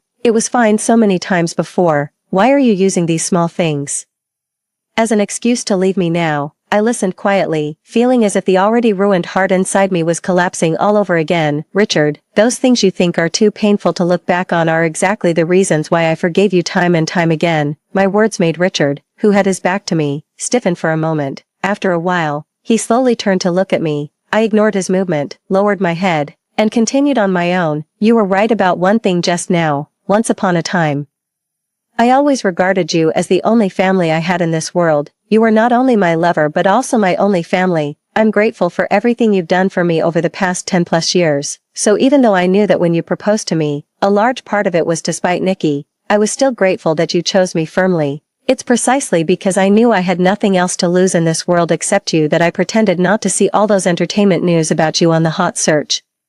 But Richard, I'm a human being, a living, breathing person. I wasn't able to not care or not be sad from the start. I gradually became numb after being heartbroken time and time again. Richard, you say you don't understand. Actually, I don't understand either. What did I do wrong? What great sin did I commit to deserve being abandoned and abused by my parents in the first half of my life and enduring my husband's endless betrayals in the second half? Richard, I don't deserve this, do I? After my words fell, I raised my head and stared fixedly at Richard. I was born into the wrong family in the first half of my life, so I had no choice. But now, I'm only 30 years old. I still have decades left in my life. I don't want to live the rest of my days in this kind of pain. So, Richard, please let me go. Richard's eyes were full of pain. He raised his hand, as if he wanted to hug me. After struggling for a moment, he put it down. Sarah, I know I was wrong. In the past, I thought you didn't care, so I ignored your feelings. I swear, I'll get rid of all those women outside. From now on, it'll just be the two of us. Let's live a good life, okay? His words were full of earnestness. I didn't answer, just looked at him calmly and asked instead, Richard, do you know when I made up my mind to leave you? Richard also looked at me, his lips moving for a long time but not uttering a single word. I laughed at myself, then took out a box from the bedside cabinet. I took out the ring in the box and put it on the ring finger of my left hand. The ring slid down my finger and finally got stuck on the second knuckle. The familiar scene seemed to awaken memories in Richard's mind. His expression softened a bit, and then was replaced by confusion. I smiled knowingly on the surface, but my heart was full of sorrow as I reminded him, this was the wedding anniversary gift your secretary sent to me on your behalf a few days ago. Richard frowned, a bit puzzled. Just because of this ring? I interrupted. Yes and no. In the past, whenever I was sad because of your entertainment news, memories of the days we spent together would always pop up in my mind, and those memories made me forgive you again and again. But when this ring arrived, instead of those unbearable past events you mentioned, what came to my mind were the different bed photos sent to me by your mistresses, the pain brought to me by your betrayal. In the same situation, I can no longer combine the you from the past with the you now. In other words, for me, the past you and the present you are two different people, so, this ring reminds me that it's time to leave. After my words, neither Richard nor I spoke, and the large room fell into silence. I don't know how long passed before Richard said hoarsely, "Can't you really give me one more chance?" I gently shook my head. "Richard, now, you're just like my parents. Every time I think of you, there's only endless pain." Richard was silent for a long time, then left a sentence, "I don't want a divorce," and was about to get up and leave. "Anyway, I won't change my mind. If you still insist on not agreeing, I'll sue you," I said bluntly, "just like I did with my parents. If I could keep fighting them in court for alimony, I can do the same to you. Similarly, I won't see you again until you agree to the divorce." Richard's departing figure paused for a moment, then he left without looking back. In the following days, I packed up all my things in the house. Before I moved out, Richard didn't come home. His phone was always unreachable, and the divorce agreement I sent him was like a stone dropped into the sea. When I thought we were finally going to end up in court, Richard agreed to the divorce. He didn't object to any of the terms in the agreement. He just took over all my shares in exchange for cash and real estate. I declined his last request to meet, took a huge sum of property, and left the city. I moved to another city to settle down, but I didn't deliberately hide my whereabouts because I knew that if Richard wanted to find me, it would be easy for him to do so. I'll never forget the pain Richard brought me, but equally, I don't bear any hatred towards him, whether what he did was intentional or unintentional. He really did save me once. We won't reach the point of never speaking to each other again, but equally, meeting again would be meaningless and only bring more trouble. Richard probably knew this too, so he never tried to contact me in the following days. It was only after I invested in an orphanage and got involved in it that the orphanage received a large, anonymous donation every month, and I would also receive holiday greetings from an unknown number on every festival. I knew it was from Richard. A few text messages didn't affect my life, but that large sum of money could save one child after another, so I didn't refuse. I heard about Richard again from the all-over-the-place hot search Richard's company formally cooperated with Richard's family, and Richard's family publicly acknowledged his identity as the eldest son of Richard's family. Then, at the arranged engagement banquet for Richard, he didn't show up that day. A luxury car parked outside the orphanage where I was for a whole day and didn't leave until dawn. I didn't know about this after that. News about whether the eldest son of Richard's family was still hung up on his old love or had issues with his sexual orientation would occasionally appear in the entertainment news, but none of this had anything to do with me. Later, I focused on charity work, investing in and building free girls' schools, while rebuilding my heart. I also saved one girl after another who used to be like me, and the schools I invested in still received large, anonymous donations. The hardships I suffered in the past gradually faded away with my busy days. I also found something truly meaningful and wouldn't be bound by so-called family or love anymore. When my charity work became known to the public, the pain I endured in my youth became the path that led me here, and that 6-year marriage became the least worth mentioning part of my colorful life. Everything is getting better.